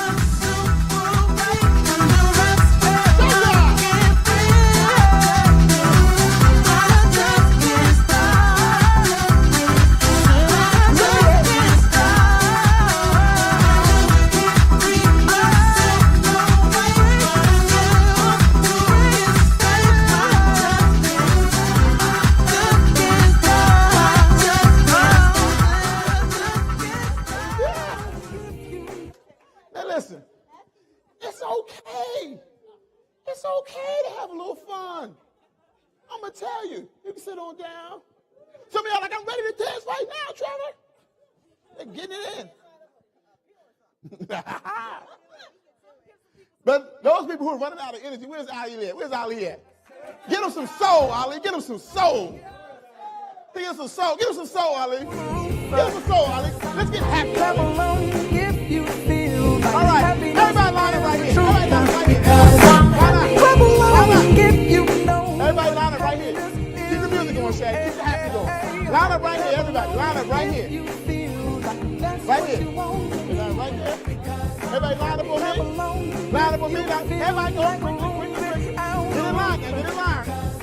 Get in line. Where's my camera guy? Get ready.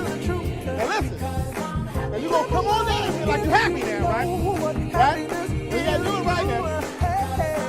Clap along if you feel like that's what you want to do. All right, stay right here. Keep it going, Shay.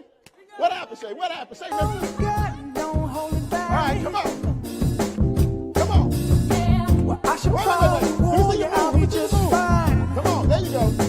There you go. Come on. No offense to you, don't waste your time. Yeah, there we go. Here's why. Because I'm happy. Clap along if you feel like a room without a roof. Because I'm happy. Clap along if you feel like happiness is the truth. Because I'm happy. Clap along if you know what happiness is to you. Come on. There you go. Clap along if you feel like that's what you want to do. Come on then. Hey. Bring me down, can't none bring me down. Your love is too high. All right. Bring me down, can't none bring me down. I said, Come on. Woo! Come on, bring boy. me down, Come on, can't kid. none bring me down. All right, Your y'all love got is the too head. high. Bring me Y'all go back down, to y'all seat. can't Y'all go through none that. bring me down. Oh, I look at said, enough of this move. clap along if you feel like a room without a roof. All right. Come on. Clap along if you feel like happiness is the truth. There you go, Joe. Clap along if Sit up, baby. you know what Y'all find out. happiness is to Hey. you. Clap along if you feel like that's what you want to do. Clap along if you feel like a room without a roof. Clap along if you feel like happiness is the truth. Clap along if you know what happiness is to you. Clap along if you feel like that's what you want to do. All right. Woo!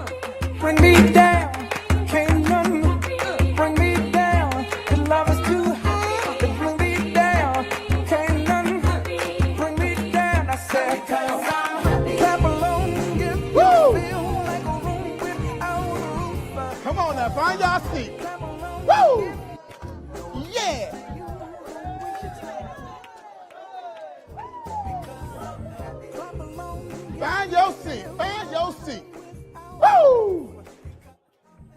DJ Shay is in the house. If you feel like happiness is the truth, because I'm happy. Woo! Come on through. Now, look at your neighbor. Look at your neighbor. Look at your neighbor. Look at your neighbor. And tell them you're freaking amazing. One more time. You're freaking amazing. Woo! They just showing out. This is supposed to be the Billionaire Mastermind Forum. This is like the Billionaire Mastermind Cabaret or something.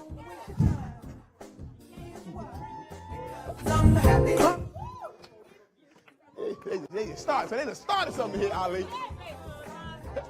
Woo! How many of y'all happy in here today? Happiness is the truth. See, here's what you got to learn. I don't care what you do in this life. Have some fun doing it.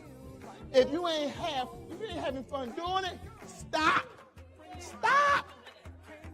Now, by the way, the company sold. Let me give them a shameless stuff. Can I borrow that box? Y'all want to know why all them people out there dancing with all that energy? They got some soul. Oh, they got soul. And they got some, what was it? She said they got some Kango, what is it, Kango water? Cajun water. Got some Cajun water. We're drinking water. We eating soul. They just, listen, y'all can have energy too. They watching online. Let's look at the camera and say, hey, everybody, wish y'all was here. Woo! Give me all you got, don't hold it back. Woo! Y'all are misbehaving. Look at Neville. They showing out. So you got to virtualize the platform. You can even have like a virtual dancing avatar. They really got it. But I'm going to tell you, you got to have fun. You got to change your state. You got to change your attitude. But here's what happens. When you change, you infect others. Most contagious thing in the world is a smile.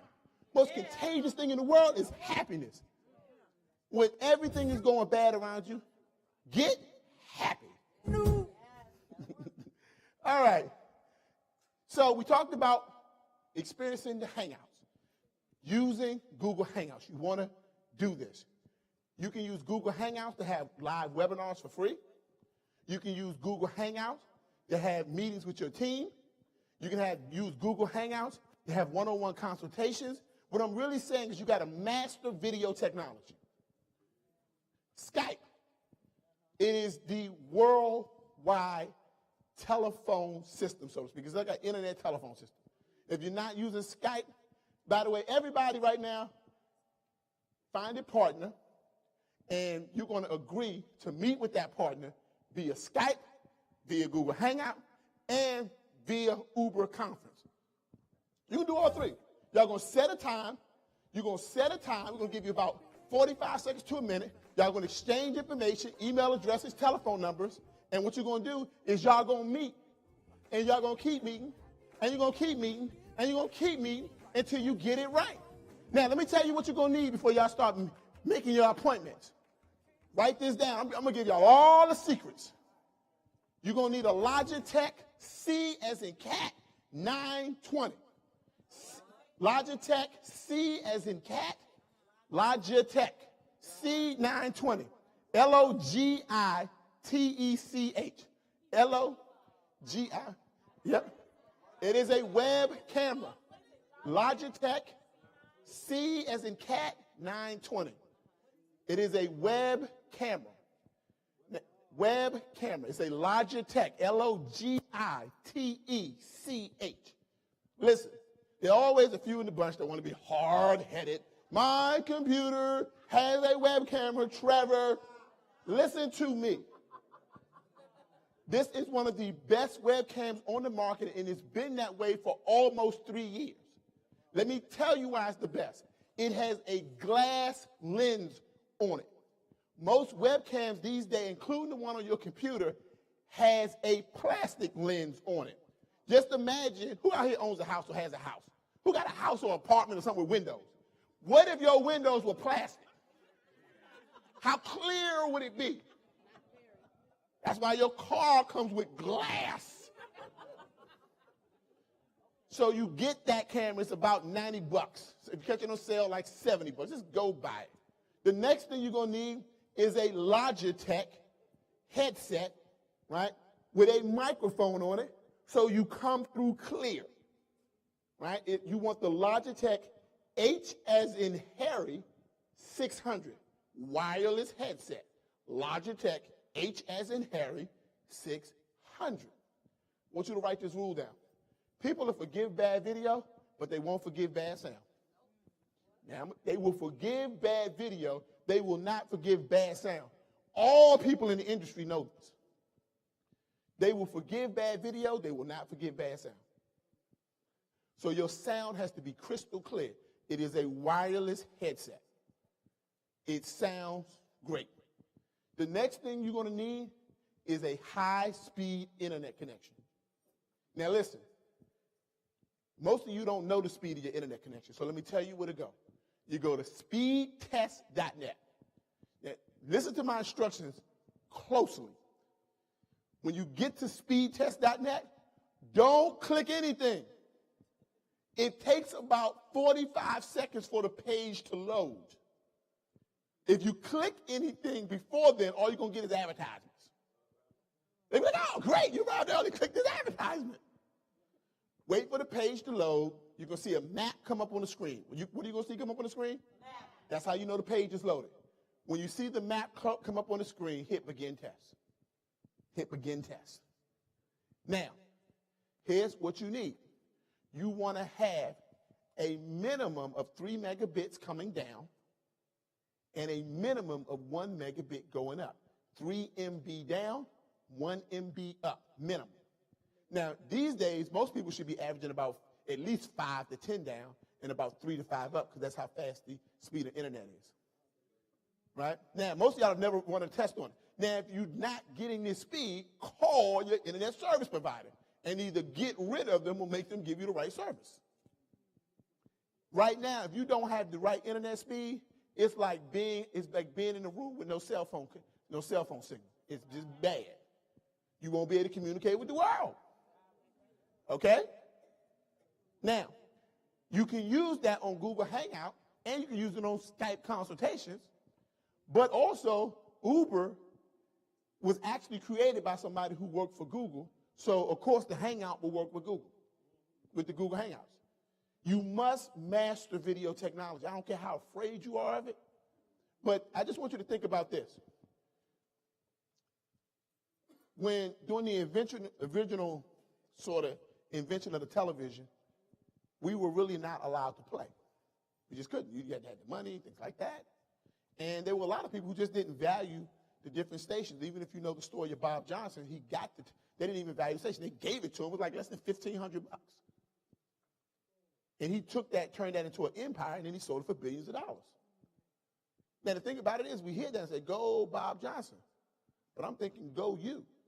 You need to get out ahead of the space. You got to, what did Bill Walsh tell y'all yesterday? You got to figure out where the world is going and get there first. I'm telling you, get there first by having a consistent online TV show, so to speak. Because what you have to know is that we're already starting to move away from our television screens and moving to watching more and more television online. And that more and more television is really going to be provided. It's really interesting because I wrote a dissertation about 18 years ago that the internet speed would get so fast that eventually it would take over TV transmission and we would start transmitting television through the internet. Little did I know. I should have made some money off that, don't you think? So anyway, get ahead of the curve. Master video technology. I'm telling you things to do to get ahead right now. I don't care what you want to talk about. Talk about anything. Talk about the moon. Just do it consistently. Okay? All right, number 6. Create a digital you. Create a digital you. Now, let me talk to you about how you create a digital you. When I'm talking about a digital you, a version of you that digitally shows up regardless of whether you're there. Here's one way you can create a digital you. Write this down. You want what they call an automated webinar. Automated webinar. What's really cool about automated webinar? There are people watching online right now. They have no clue whether they're watching me live or they're watching a simulated version of me. Now, what's really interesting is there are some people watching live right now. Some people watching next week. They're going to be watching the same exact presentation in autopilot, and they'll have no clue as to whether it's live or not. Matter of fact, you know this is the case because when you watch the Super Bowl right now, you have these big Super Bowl parties. You're not watching it live. You're watching it on tape, what? Delay. So what happens is if you're doing automated webinars and automated teleconferences, you can record a presentation of any type and set it on automated pilot, and the person watching or the person listening will have no clue as to whether you're live or not. So let me tell you what I do. I speak 5 times a day. I speak 5 times every day. I speak 35 times a week. I speak 140 times a month, right, or a month, and I speak 1,680 times a year. That's just one of my presentations. Now, I speak 7 days a week. Now, I'm going to tell you, soul is good, but I don't know that I can speak physically that amount of time. And I created a digital version of me that shows up all over the world on different time zones. Now, I just want you to imagine, what would it mean right now if you spoke 1,680 times this year about your business, about your product, about your service, about your mission? Just think about that for a second. Just think about it. I mean, what would that do for your business? Who's a speaker here? Who's a speaker? Anybody in network marketing? Who's a speaker? Stand up, Ron. Ron, by the way, me and Ron go way back. Ron's always, he rocks out. Ron, if you spoke 1,680 times about your business a year, just tell me, what do you think it would do for your business?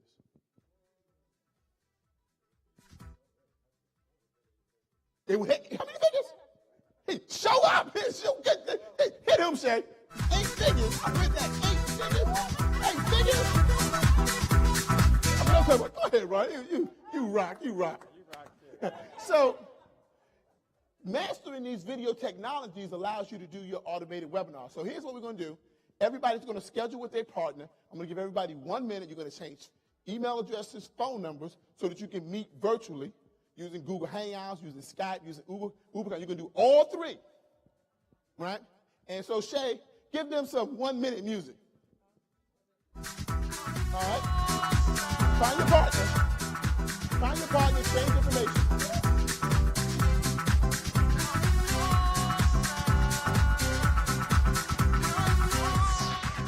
Woo!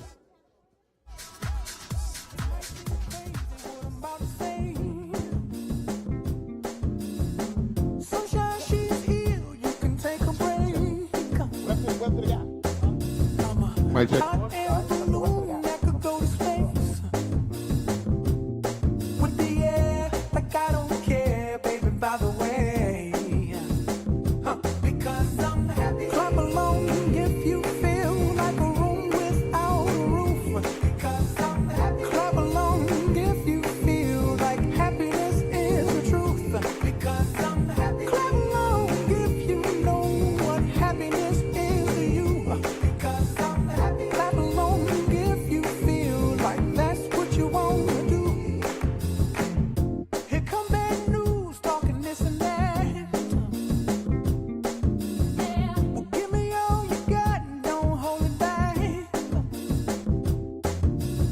Well, I should probably 30 warn you, seconds. I'll be just fine.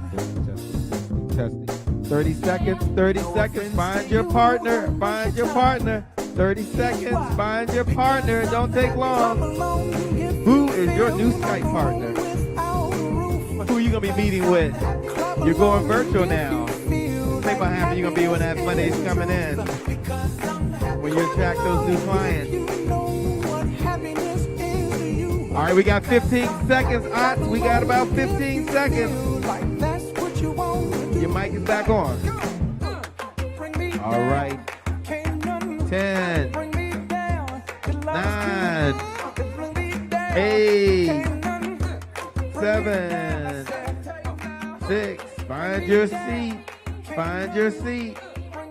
Find your seat. Find your seat.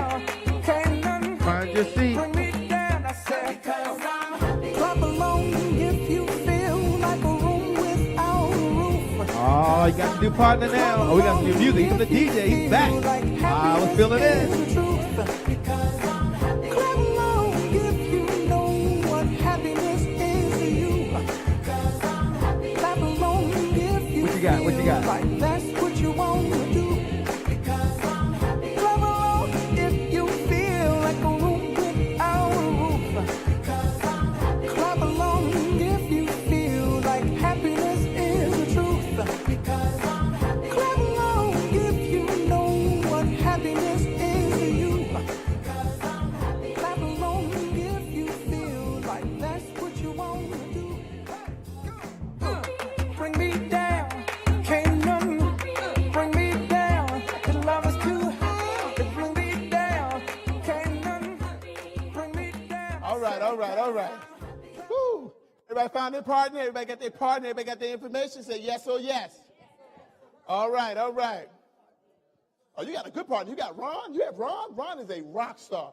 Everybody give a round of applause to Ron. Ron is a rock star. If you don't know Ron, you should get to know Ron. I'm going to tell you. He's a rock star now. Now, when we talked about the automated webinars, here's what I mean. You have a presentation that is set up that people register for, and then they attend it, and when they attend it, they think it's live, but you on the beach. They buying your products, and you on the beach. They show up at your conference call, but you on the beach. They're watching your webinar, and you bringing in checks. It's called some me not here cash. It's called some Emmers not here money, right?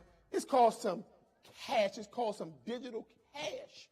Now, there's some people in here who have one. I think Ali Yassin has a webinar. He now speaks 5 times a week, 7 days, 5 times a day, 7 days a week. He's speaking 1,680 times a year, theextrazero.com, right? See, Ali, that's when you're supposed to get up and do your dance, Ali. That's when you're supposed to get up and do your dance. Now, let's try that again, Shay. Ali has an automated webinar. It's called theextrazero.com. Go, Ali. Come on, Ali. Yeah. You got to get your feet, Ali. You got to get your feet now. You got the soul, the soul. All right. Woo!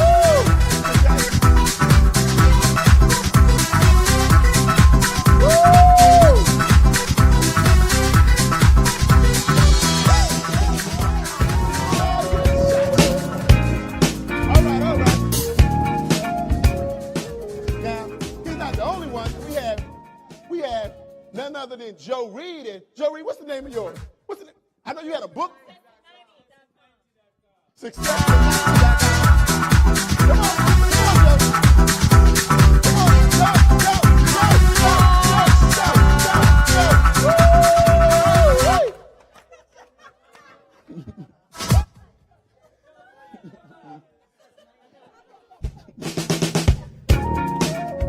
Boy, they are showing out tonight, but they are having a ball.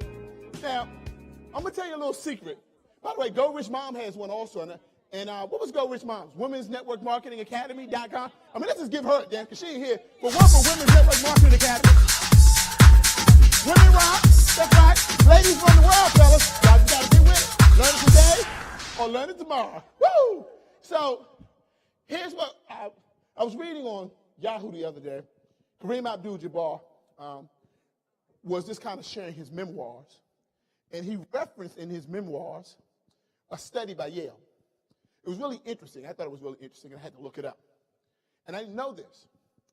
But when you reject information, there's actually a chemical that releases in your mind that gives you pleasure from doing it. And so what happens is we start rejecting like new information, and we start becoming stubborn about it, and we don't really know why we do that.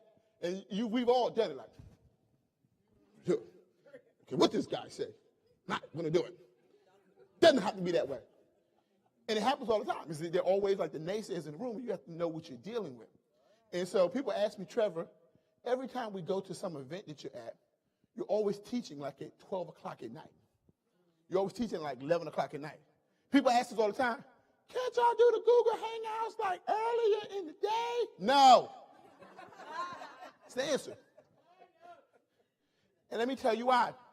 Jerry Clark taught you yesterday that there's an alpha channel and a beta channel, and the alpha channel is really right before you get ready to go to sleep. And your mind has less resistance to new information, and that's why you should not be listening to or watching negative information right before you go to bed, because you don't have your mental defenses up and it goes in. But you can flip that and use it in different ways. And so the reason why I'm teaching you tonight at like midnight, right? Because I don't know what time it is because I'm right now operating on your alpha channel so that your information can go in. Okay? Is that okay with everybody? Yeah. All right. So when we're talking about these automated webinars, you're teaching people register, but they have no clue that they're not watching live. Many of you have been on automated webinars and never even realized it. Many of y'all have been on automated teleconferences and didn't even realize it. You thought it was live. So who would like to know the secret to where you can go get this kind of stuff from? Okay, stealthseminar.com. Stealthseminar.com. Stealth like a stealth plane, like a stealth bomber. Stealth, S-T-E-A-L-T-H, stealthseminar.com, stealthseminar.com. Another one that you use for automated teleconferences, autoteleconference.com, autoteleconference.com. Now listen, I'm going to tell you again. They're the people who are going to say, I'm going to go over here, and I'm going to learn it, and I'm going to be an employee. What we're doing is step back and become. Oh, Shay, come on, Shay. Give me that. Come on, Shay. Bring it back, Shay. Wait. Oh, they're going to get it started, Shay. Shay. They done started something now. You done started something now, Shay. Come on now. What you got? Whoa, whoa.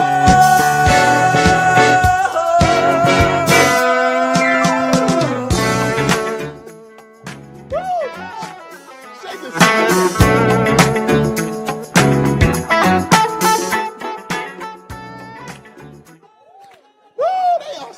They are started. That's the original hack. That's the original hack right there. You make me happy. This you can bear. You stood right beside. Oh, go ahead, Shay. Go ahead, Shay. DJ Shay in the house. That's the original hack. That's the original hack. They don't know about that hack. That's the original hack. All right, so write down autoteleconference.com, autoteleconference.com, autoteleseminar.com, autoteleseminar.com. Because, see, once you get your presentations to the state where it's ready, then you got to automate it. Now, be careful. Don't fall into the employee trap. Because although you will learn how to do something, you won't learn the most important thing, which is how to make money. And until you learn how to make money in your sleep, you're still not in business. Until you've learned how to make money in your sleep, you're not in business. Until you learn how to make money in your sleep, you're not in business. The person who owns the McDonald's franchise is asleep right now. He's making money. The person who owns Amazon is what? Sleep. And he's making what? Money. And what you got to do is figure out how to make money in your sleep. Now, I'm going to go back. You want to be speaking. If you're a speaker, I don't care what you speak on. Everybody speaks. But just a simple goal. One presentation can have you speaking 5 times a day, 35 times a week, 140 times a month, and 1,680 times a year. That's just one presentation. Now, many of y'all have different presentations about different products in different services. And if you start doing this, this will take you to that next level. It doesn't even matter if you're bad. The law of averages is on your side. People make millions selling bad products all day. They do. Hey, look, people. Anybody ever hear My Pet Rock? can't believe people sold that. People bought it. They made billions and billions of dollars off of a rock. Anybody ever buy a bottle of water? You buy it. But we buying rocks. People making millions and millions of dollars buying rocks and water. Right? Now, they're making millions of dollars selling rocks and water. Why can't you? Got to have a strategy. Got to have a system. So autoteleseminar.com, stealthseminar.com, 2 technologies you should be aware of. Shouldn't be trying to learn it. You should be hiring somebody to do it for you. But what would it mean for your business? How much extra revenue does it generate? Remember I told you, in order for Noah to build the ark, he had to what? See it first in his mind, right? I taught you that the hand is a digital recorder for the what? Mind, right? Just building precept upon precept, all knowledge is connecting. In order for Noah to build the ark, he had to first see it in his what? Right? The hand is a digital recorder for the what? What would it mean if you were speaking 1,680 times a year about your product or service? Write it down. Why do I want you to write it down? So you can get it printed on your what? So you can see it in your what?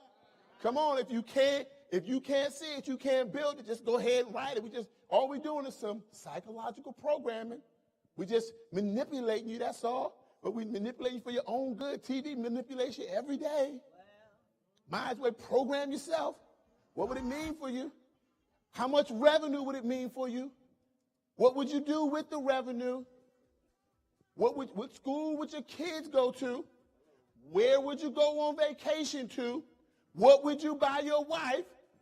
Hopefully you buy some new shoes. What would you buy your husband? What would you buy your children? Where would you live at? What would you invest in? What would you be wearing right now? If you can't see it, you can't build it. Number 7. By the way, take your time. Write down what it would mean for you. I want you to visualize it. I want you to see it in your mind. I want you to write it down. How much revenue would it be for you? Some of y'all are thinking about, if I could just speak to more people. If they would just let me speak to their organization. If they would just let me get on their stage. Go build your own stage.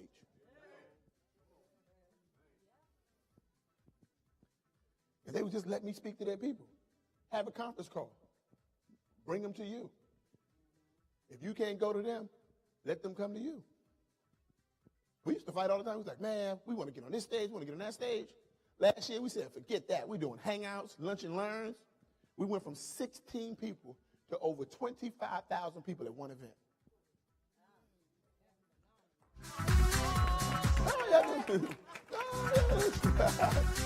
You can do it. I'm going to tell you, just be consistent. Just be consistent. So number 7, you got to automate your business. This is the 7th step. You got to automate your business. Okay? Now, when I talk about automating your business, the first thing you have to do is you have to automate your emails. You have to automate your emails. Here are 3 tools. Choose any one of them to automate your business. GetResponse.com, like $19 a month. I like it. One of my favorites. GetResponse.com, just for automated emails. Very simple and easy to use. Aweber is another one that's simple and easy. Aweber. Yeah, I know they were down for like a week, but it's technology. Everything's going to go down eventually. Right? It's just the nature of the beast. You know? Even your car got to go in for maintenance sometime. Right? I think it's like $1,500. Yeah, they have a really good price. And then there is the best of the best, in my opinion, especially for small businesses, Infusionsoft. Infusionsoft is not just an Infusionsoft, I-N-F, like infusion, like an infusion of blood. Infusionsoft, like software. Infusionsoft. Now, Infusionsoft is probably the best of the best. It's a little pricey, but it is the best. It is not just an automated email system. It is also a billing system for billing your clients. One time I was talking to Shay. Here's what he said.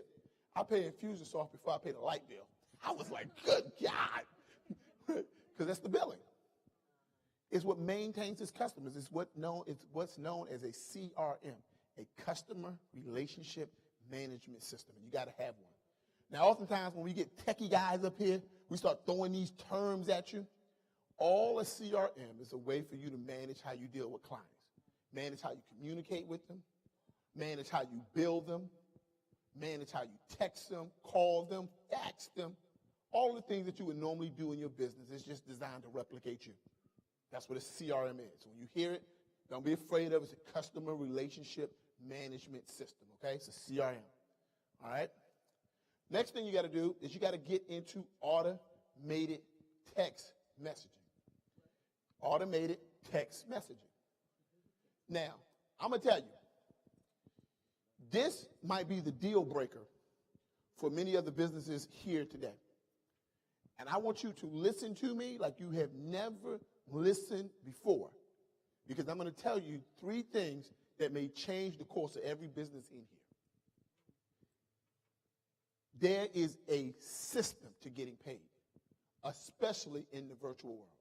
And I want you to never forget this. People pay you in 3 ways.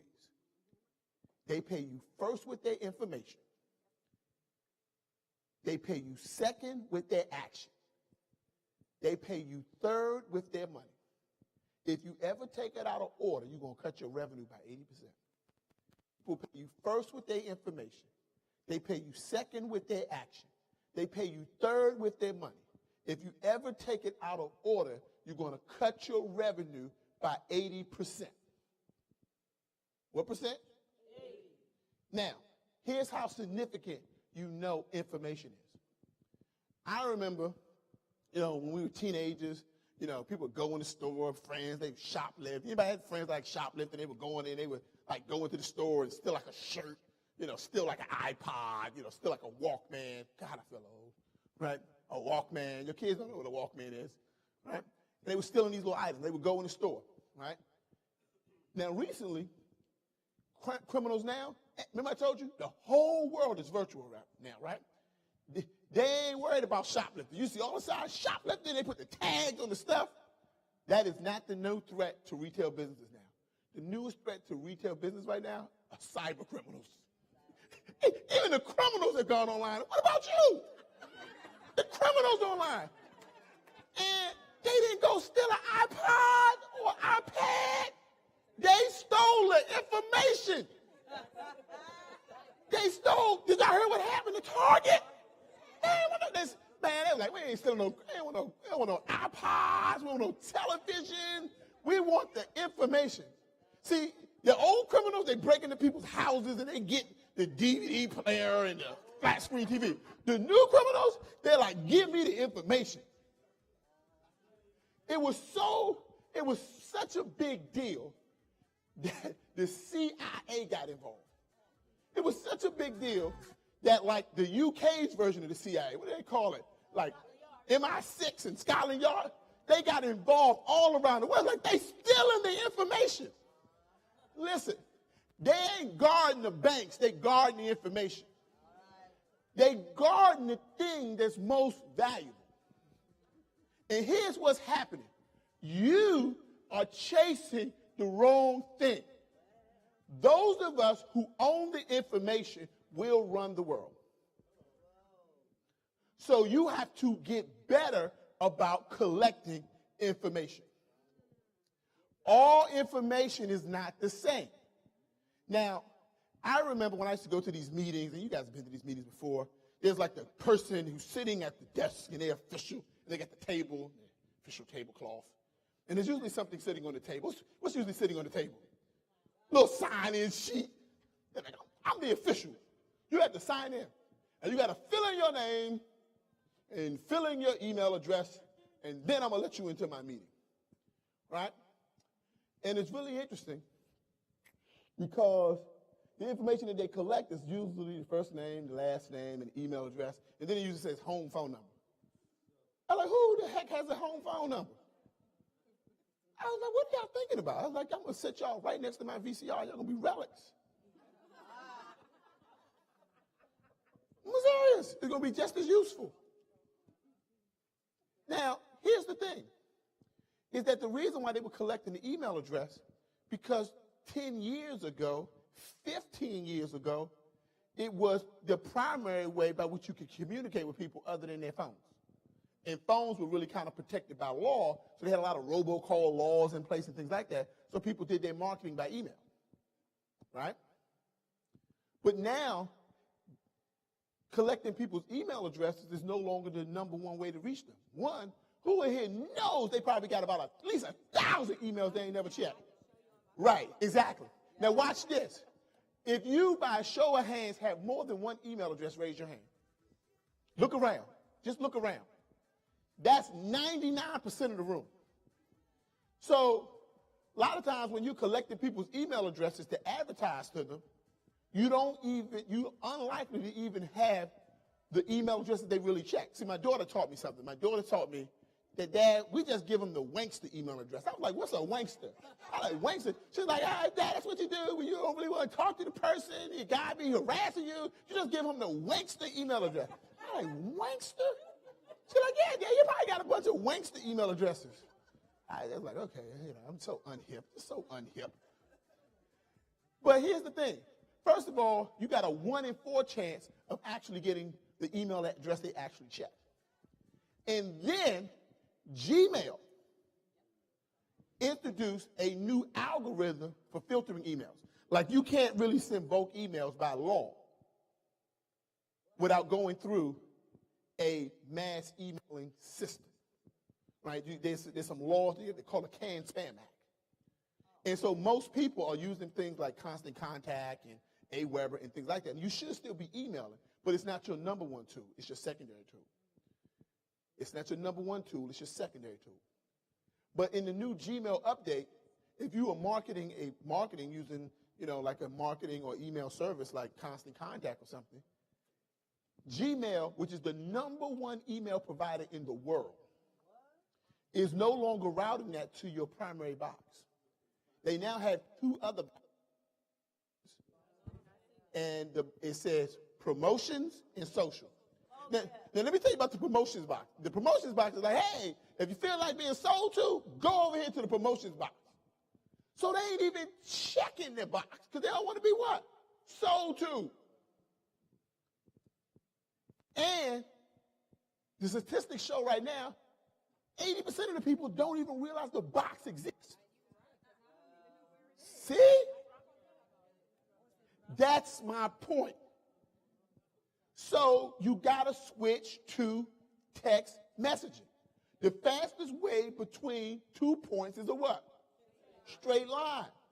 So you got to get involved in text message marketing. So what you got to do is, for those of y'all who are the officials at the front desk table, right? Listen, the first thing that you should collect before you even collect their name is their cell phone number. It's more important. It's more important. It's more important. Now, to get people to give you their right information, you got to write this down, incentivize the process. They're not going to give you their information just for nothing. I was in Nordstrom's the other day. I had picked out all these bow ties. I wanted to be like Ali. I wanted to be sharp. I was like, I'm going to get my bow tie. I was ready. I was going to get a bow tie. I had like 8 bow ties, Ali. I was ready. When I got to the counter, they handed me a sheet of paper and they said, we'll give you 40% off if you just fill out this sheet of paper. What was the first thing on the sheet of paper? Cell phone number. I filled it out. 72 hours later, I got another coupon to come back to Nordstrom's and buy something else. That's my point. That's the power of information, and it happens just like that. Write this down. You got to know your statistics. 98%, right? Well, correction. 90% of all text messages are open within 3 hours of being received. Right? 98% of all text messages, 90% rather, are open within 3 hours of being received. 98% of them are open within 5 hours of being received. That means you got a 98% chance that somebody's going to receive your message. Right now, half y'all in here, when y'all get out of here, y'all get y'all signal, first thing y'all going to do is check and see if y'all got a what? Text message. So you got to get into automated text messaging. Number 2, you got to automate your social media presence. Now, I'm going to tell you, when we see our kids on Facebook and Instagram and on Twitter and on Pinterest and whatever the next one come out, you wonder, how do they have the what? I would never make no money if I hang out in here. I mean, I know how you feel. I would not make any money if I spent all my time hanging out here. People's drama, people fighting. You're like, Lord. I'm not telling you you shouldn't be on there. You should be on there. But why? Remember I told you creating a digital you? Why not create an automated version of yourself that shows up in these portals? Facebook, Twitter, LinkedIn, Pinterest, Instagram. And all it's doing is talking about you, your products, your business, your services, adding value. It's not always selling, but it's adding value. And you can automate that process. So you got to automate your social media presence. Now, I'm going to recommend a tool. It's not necessarily a tool that I use, but it's a good tool for starters, right? It's a good tool for starters, okay? Shay, did you get me a sheet of paper? You got the sheet of paper? We got an official sheet of paper person, right? Now, let me give you, here's one tool you can use. Write this down, hootsuite.com. Now, give it to, I'm going to make her over there. She's sitting in the yellow. She's going to be the official sheet of paper person. Right, Shane? I want you to get ready to queue up. No, give it to her. No, over there in the yellow. She might need 2 sheets. Give it to her. What's her name? What's her name? No, over in the yellow, behind you. She's going to be the official sheet of paper person. Okay? All right? Now, I want you to write this down. Listen to me closely on this one, because this is like mind-blowing. But by the way, some people, you can use hootsuite.com, and it's okay. It'll let you automate your postings, and it's okay. And if you're not going to do anything, at least just do Hootsuite. Hootsuite, like an owl, hoot, hoot, hoot, hoot, Hoot, suite.com. That's not something I really recommend because you kind of lower your edge rank, but it does work, okay? Now, here's the thing that I learned. Very important. I got friends that got 5,000 Facebook friends. I got friends out there that got like 50,000 Twitter followers. And you got friends out there, they like to brag. They're like, I got 100,000 followers. Let me tell you something. If you can't turn your influence into cash, all you are is popular. If you can't turn your influence into action, all you are is popular. Anybody want to be popular? So I'm going to give an instruction. First of all, show up. Oh, okay, good. Some people that showed up, good. I'm about to do something amazing. No. Hold on, Shay. Not yet, Shay. Not yet. Don't worry, Shay. I ain't going to hurt him just yet. Now watch this. On the count of 3, right, on the count of 3, all the people that want to be popular, I want you to line up right here.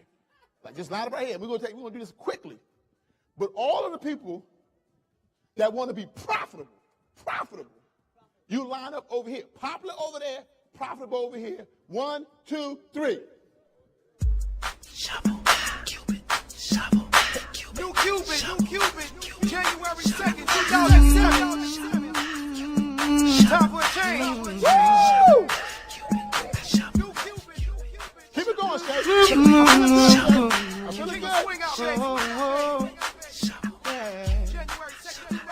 Now, Shay, we got to test the first, Shay, because you know what I'm going to do, Shay? I'm feeling like we should give away like our $2,000 product for free. I'm feeling like we should get, but Shay, I got to make sure that they show up, show out, show time, so I got to make sure first. So first, show up, they're already standing. Now, show out.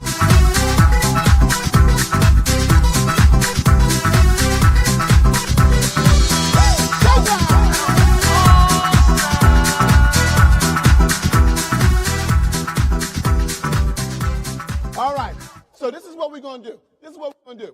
First of all, I'm going to give you guys some software that we sell. Some of y'all bought it, so you know I saw it.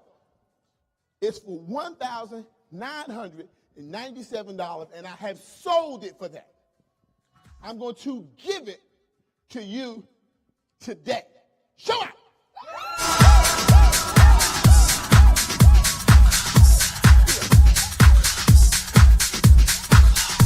All right. Now, let me give you the instructions. Where's the official lady? Okay, let me get the official lady. Time to get to the table. Now, here's what's going to happen. Now, you're going to go over to the table. Wait. Don't do it yet. And all you're going to do, I'm going to give you very specific instructions. I'm going to give you this $2,000 software. I'm going to give it to you. How much is it going to cost? Free. If it's free, it's for what? Now, my staff is going to be enraged tomorrow. I hope none of them are watching this. Now, here's what's going to happen. You're going to fill out first your cell phone number, then your first name, then your last name, then your email address. Now, wait. Now, here's what's going to happen. This software operates in the cloud. Not on your computer, not on your mobile phone. It operates in the cloud. You're going to own it. It's not going to be in my cloud. It's going to be in your cloud. Because I don't want you renting. I want you owning. So for many of you, you don't have the correct hosting. But so some of you, you may have to get hosting. Hosting costs like $30 a year. Everybody should have hosting these days. Now, if you don't have hosting, don't get nervous. My staff is going to call you. Don't take no action. We'll point you in the right direction so you can get the hosting, so you can own it, not rent it. And it's yours for the rest of your life, so you ain't got to be popular. All right, Shay, play the music and let them get started. New Cupid, January 2nd, 2007. Woo! Time for a change. New Cupid. King of Swing Out, baby. January 2nd, 2007. Down, down, do your dance. Do the Cupid dance. Down, down, do your dance. Do your dance. Down, down, do your dance. Do your got a brand new dance. Down, do your dance. Do your dance. Down, down, do your dance. We got a brand new dance.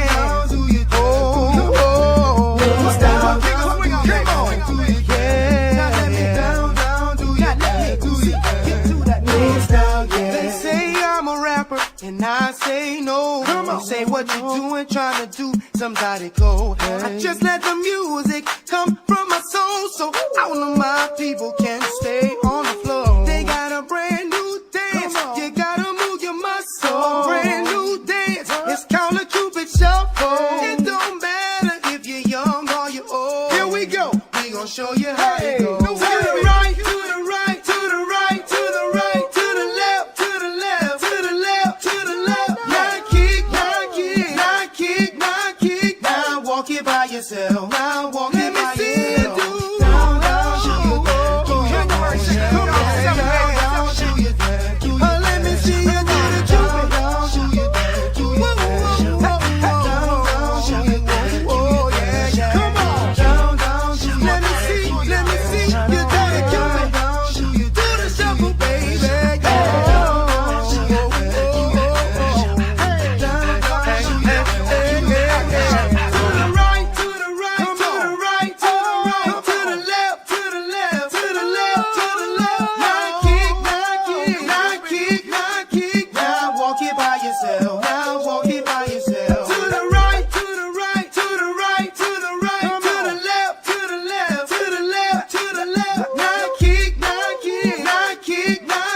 Now walk it by yourself. Now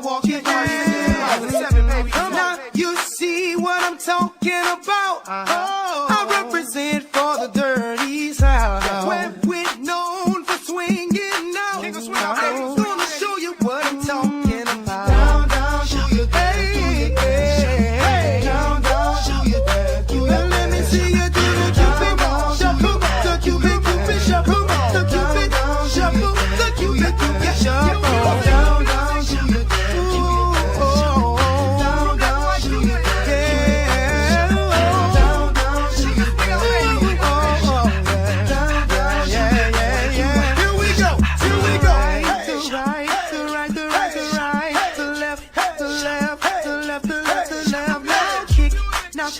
Now come on, baby, kick. Now walk it by yourself. Walk it by yourself. To the right, to the right, to the right, the right, the right. To the left, to the left, to the left, the left, the left. Now kick, now kick, now kick, now kick. Now walk it by yourself. Walk it by yourself. Here we go. And do the Cupid shuffle. Now let me see you do the Cupid shuffle. Now let me see you do the. It's your boy Cupid. See you U-P to I to D. Mr. Fat on the track, got another hit. Here we go. Hey. Down, down, do your dance, do your dance. Come on. Down, down, do your dance, do your dance. Let me see you. Do your dance, do your dance. Do your Down, down, dance. do your dance, do your dance. Hey. Down, down, do your dance, do your We got a brand new dance. Kick a swing out, baby. We got a brand new sound. Mr. Fat on the track. We got a brand new feel. We got a brand new style, y'all. You better watch out 'cause we coming. So get ready for the brand new style. You better watch out 'cause we coming. We got another one, Mr. Fat. You.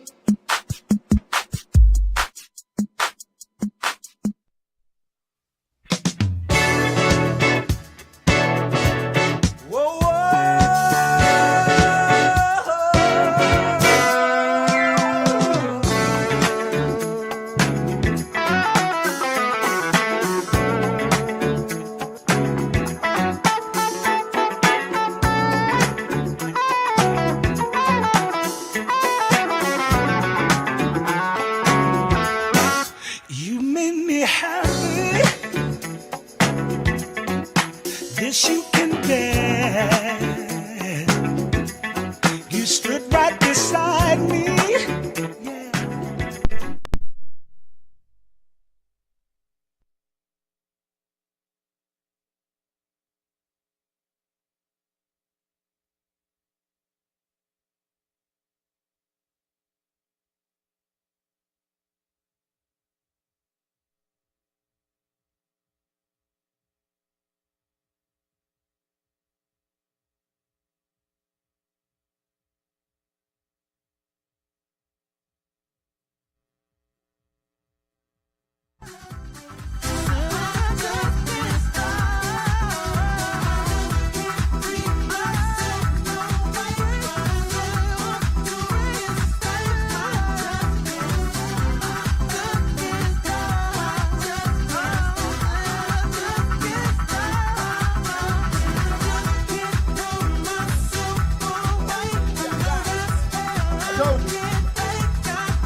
Woo! All right. How y'all feeling? How y'all feeling? Woo! All right, come on to your seats. Come on to your seats. Come on. Woo! We got more to go. We got more to go.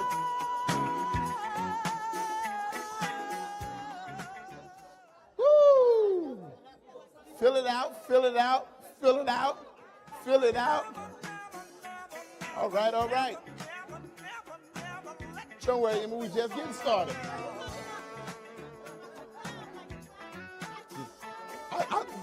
Yes, in the car, but it'll be your own personal All right, cloud. everybody, we're about to get started. We're about to get started Yep, with you better sync and all that just kind of getting stuff. Yep. going. You better log in, control it from your phone, every place. Make your way back to your Yeah, don't worry, seat. we're Make gonna your do a way whole back to training your for you. seat. Make your way Okay. back to your seat. There's All right. more on the way. There's more. Some on of you the need way. to get a little oxygen. That's okay. Don't worry about it. Similar, yeah, very similar. And you have a cloud. We just need to install. Some of y'all the need some of that water over there.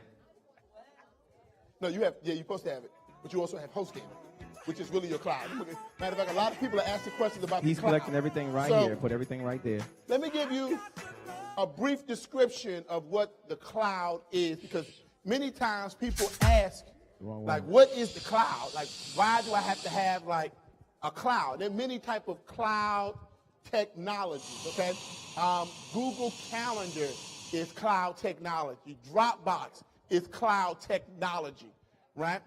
And what we're trying to move you towards is you having your own personal cloud, the cloud that you own, not the cloud that you're renting, not the cloud that you signed up for, the cloud that you own. Let me give you just a brief description. On all computers, right, or really with the exception of some of the newer ones, they have on there something called a hard drive, right? And back in the days, if your computer fried and you lost all your information, like, oh my God, I lost everything on my hard drive, right? Well, nowadays, imagine instead of the hard drive being located in your computer, imagine it being located right there.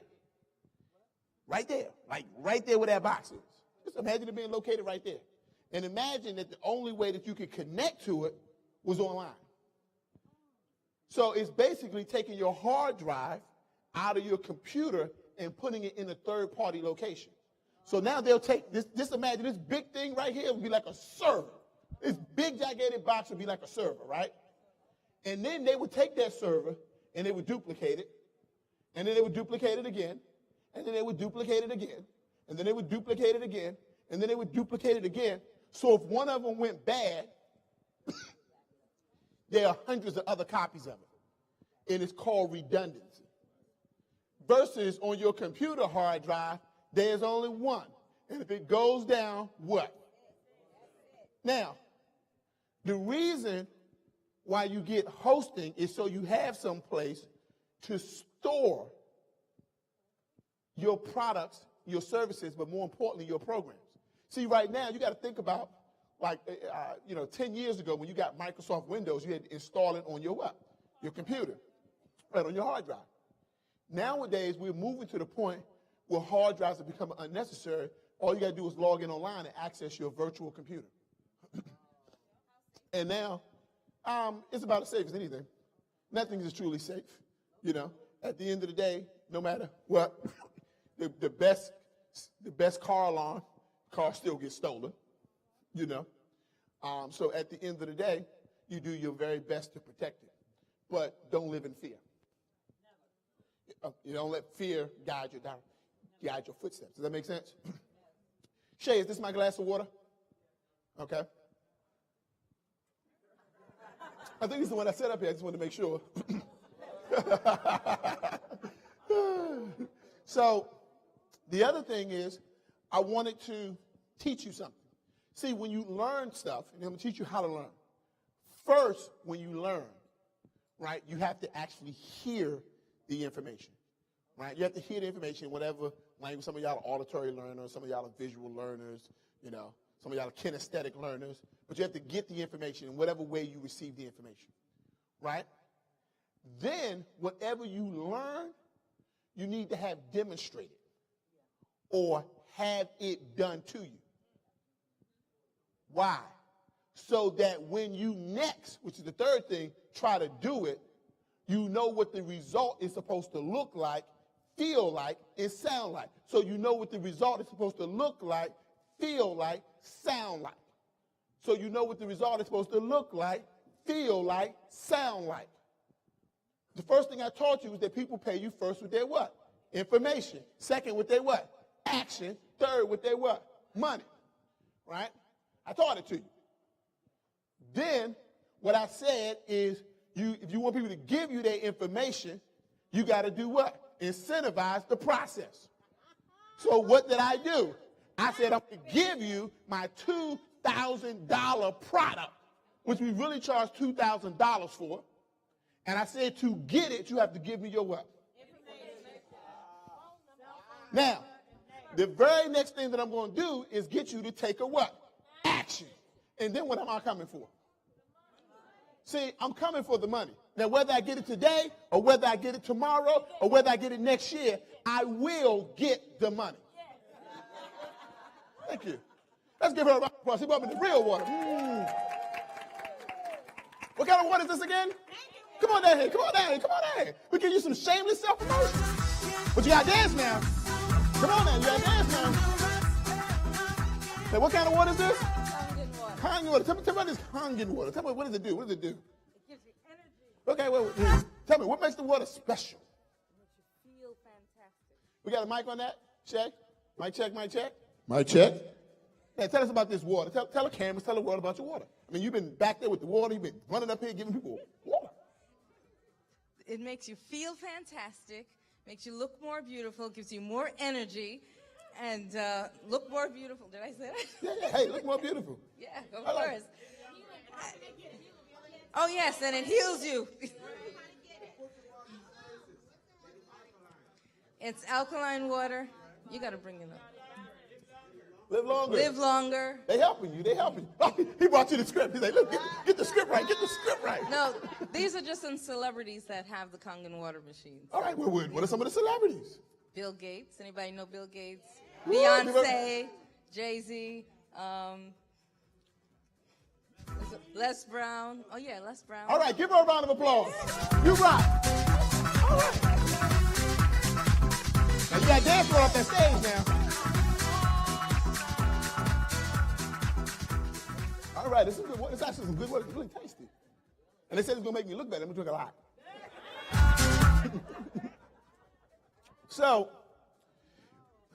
what we did was, I wanted you to experience what it meant to give. Giving feels good, doesn't it? So it good for everybody involved. Everybody gets involved.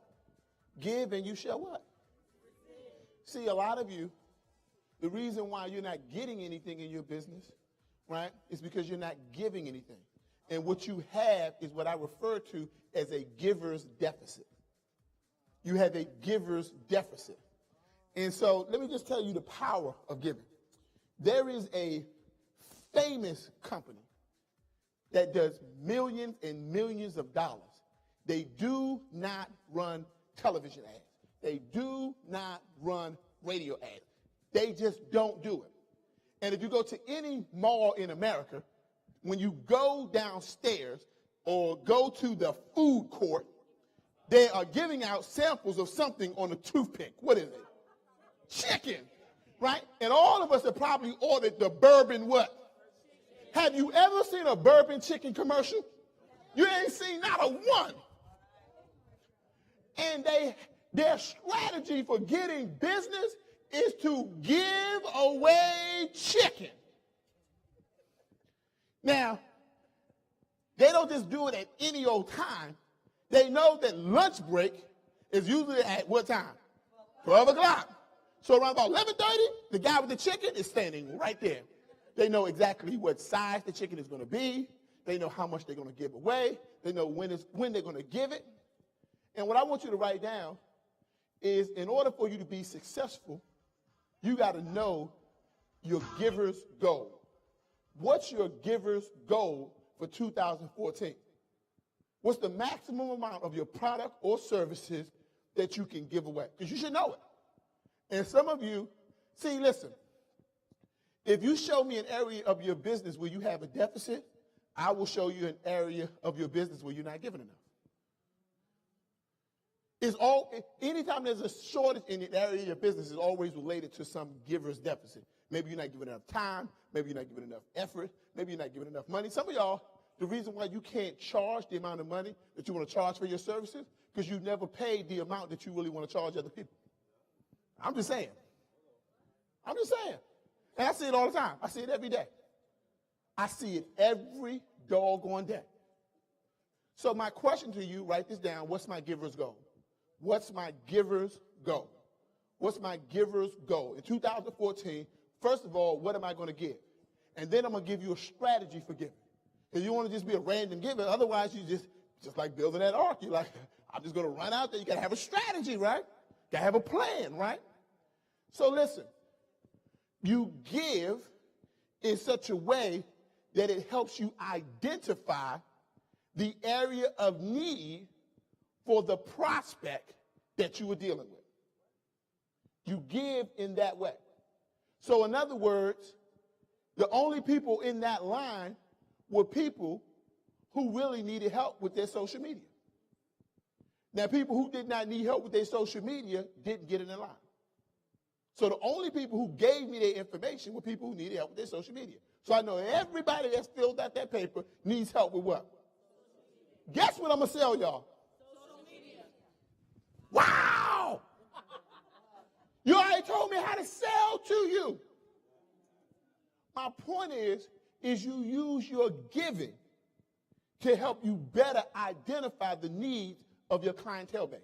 See, when you're walking around, there are millions of people that need your services. There are just as many people looking for you as you are looking for them. I mean, it's just as many people looking for you. They're spending just as much time looking for you as you are looking for them. And the problem is everybody's walking around with blinders on, and they can't find you, and you can't find them. And you know what it's like, Emma? It's like being in a masquerade party. Ali, we should have a billionaire mastermind for a masquerade party. That's the next party. Ali, Halloween, we having a masquerade party. We have one. I don't know where we having it. We're having a masquerade party. It might be in the Hamptons. I don't know where it's going to be. We're having a masquerade party. So, in the masquerade party, everybody's walking around with a what on? A mask. And the only way you can figure out who is behind the mask is you need them to take an action, which is to pull down the what? The mask. So what has to happen is you have to use your giving to cause people to reveal themselves. Your giving causes people to reveal themselves. More importantly, it causes them to reveal their area of need. Now, if you're giving away a gift related to something you do, only people who need it are going to take it. I give you a perfect example. I was in the barbershop the other day. There was a whole basket full of free condoms. I didn't go over to the basket. I don't need it. I'm fine. Hey, look, they had a free, I was in the barbershop. They had a free basket. Has anybody ever seen free stuff in the grocery store? You're like, it's great, it's free. I don't need it. Right? But my point is that, I'll give you a perfect example.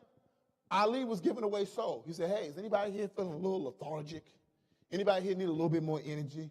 Anybody out here if you just need a little bit more energy, take one of these souls. Everybody who needed more energy took the soul. They said, maybe Ali is dancing. Ali's been going for 3 days straight. He been dancing. Maybe I should take it. Now, what's Ali going to sell you next? See, look, let me show you. Ali, you still got energy?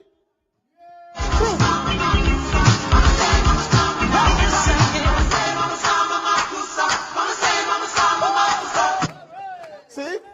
And then afterwards, he going to sell you some soul. He going to sell you some soul.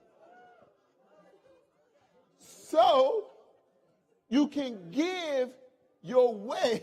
See, you still got energy. You can give your way to the top.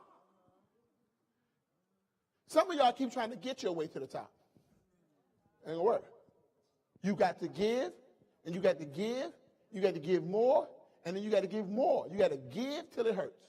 How do you determine what it is that they want that so that you can give it away? Well, what do you do? So you have creative movement and dance class. Do you work with young people, older people? Young people, right? Okay, so you might say, hey, listen, do you need positive activities for your child to participate in? Now, what do they want? What did I say? Positive activities. Thank you. You heard it, right? Positive what? Activities for your what? To participate in, right? Let's give her a round of applause. So, here's the thing. What I want to do is I want to invite you to just hang out with us for a week. Just so you know what it's like to have your child be a part of a positive experience where they're also, right, getting regular exercise in. So it not only is positive, but it promotes healthy living. Try us out for a week. Now, at the end of the day, everybody who shows up is looking for positive what? Positive activities for their children. That's all, right? And I would advertise that. Now, at the end of the day, are you going to turn every last one of them into to customers? No, but I will tell you this. Even the ones who don't turn into customers will tell other people, and they might turn into customers. So you can't start trying to predict who's a buyer and who's a flake. And I'm going to tell you that. Write that down. Stop trying to predict who's a buyer and who's a flake. When you give out of because it's part of your mission. So if you're trying to predict who's going to buy and who's going to sell, we have salespeople on our team. We really do. And some of them are great salespeople, and some of them are not so good. And the difference is the ones who are great salespeople, play full out regardless of who's in front of them. They give everybody the same presentation. Now, has anybody ever felt like you've been in front of somebody that didn't feel like you were going to buy and didn't give you their best? You know it. And the thing about it is, trying to predict, that ain't going to work. It just ain't gonna work. Will Smith said, if you stay ready, you ain't got to what? Show up.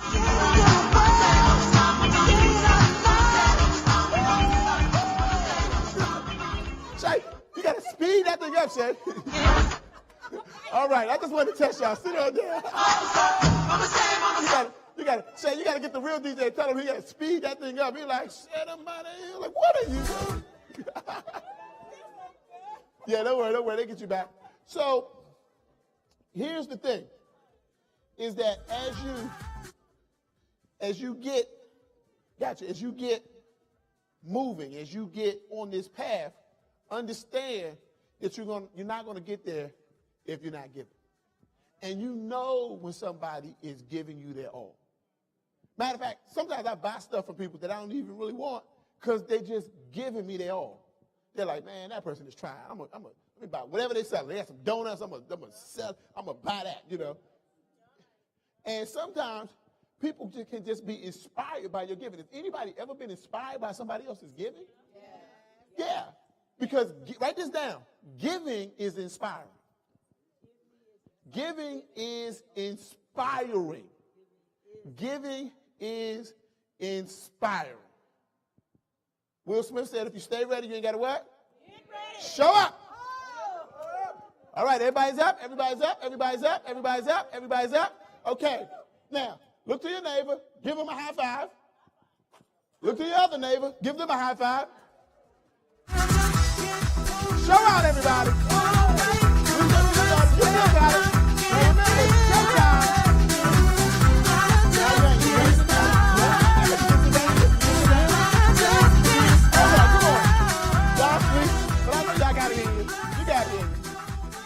All right. So, you got to believe that you're amazing. You got to give more. And when you think you have no more to give, then that's when you're really ready to give. Let me say that again. When you think that you have no more to give, that's actually when you're prepared to give what values most. What's most valuable. When you think that you have no more to give, that's when you are prepared to give what's most valuable. And you know what that is? Your heart. That's what it is. It's your heart. And some of you have still been giving from a position not from within.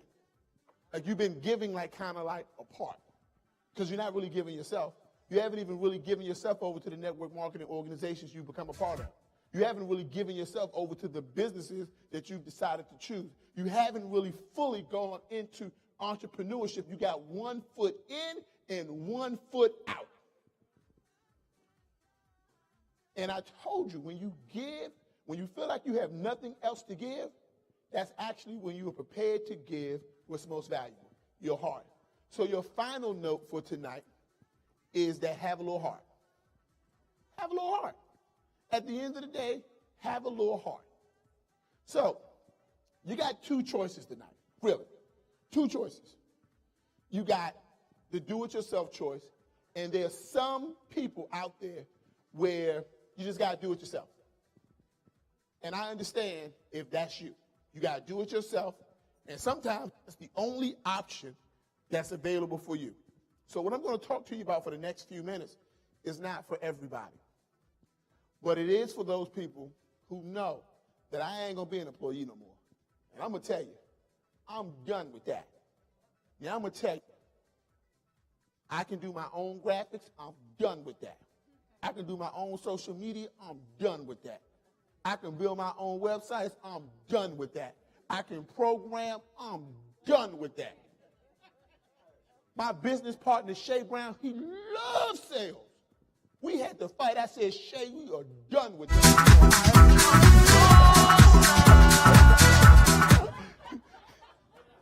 I made him hire a sales team. He didn't want to do it. I said, we're hiring a sales team, Shay. He said, we're hiring what? I said, we're hiring a sales team. Done.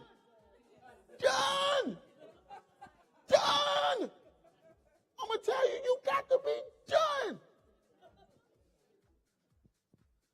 There have been so many secrets to success that's been given out over these last few days. I'm going to tell you, you can write this down. This is the #1 secret. Done! Done! Listen, I always thought that the reason why my parents had kids so we could cut the grass, because they were what? Done! I thought they had kids so they could shovel the snow because they were what? Done! I thought they had kids so they could rake the leaves because they were what? Done!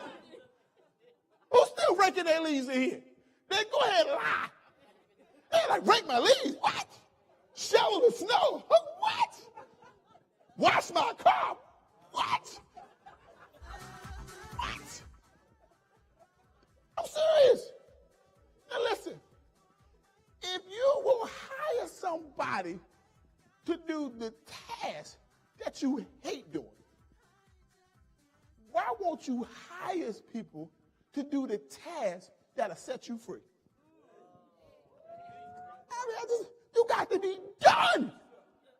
I mean, you got to get it down. You got to be done. You're like, build a website.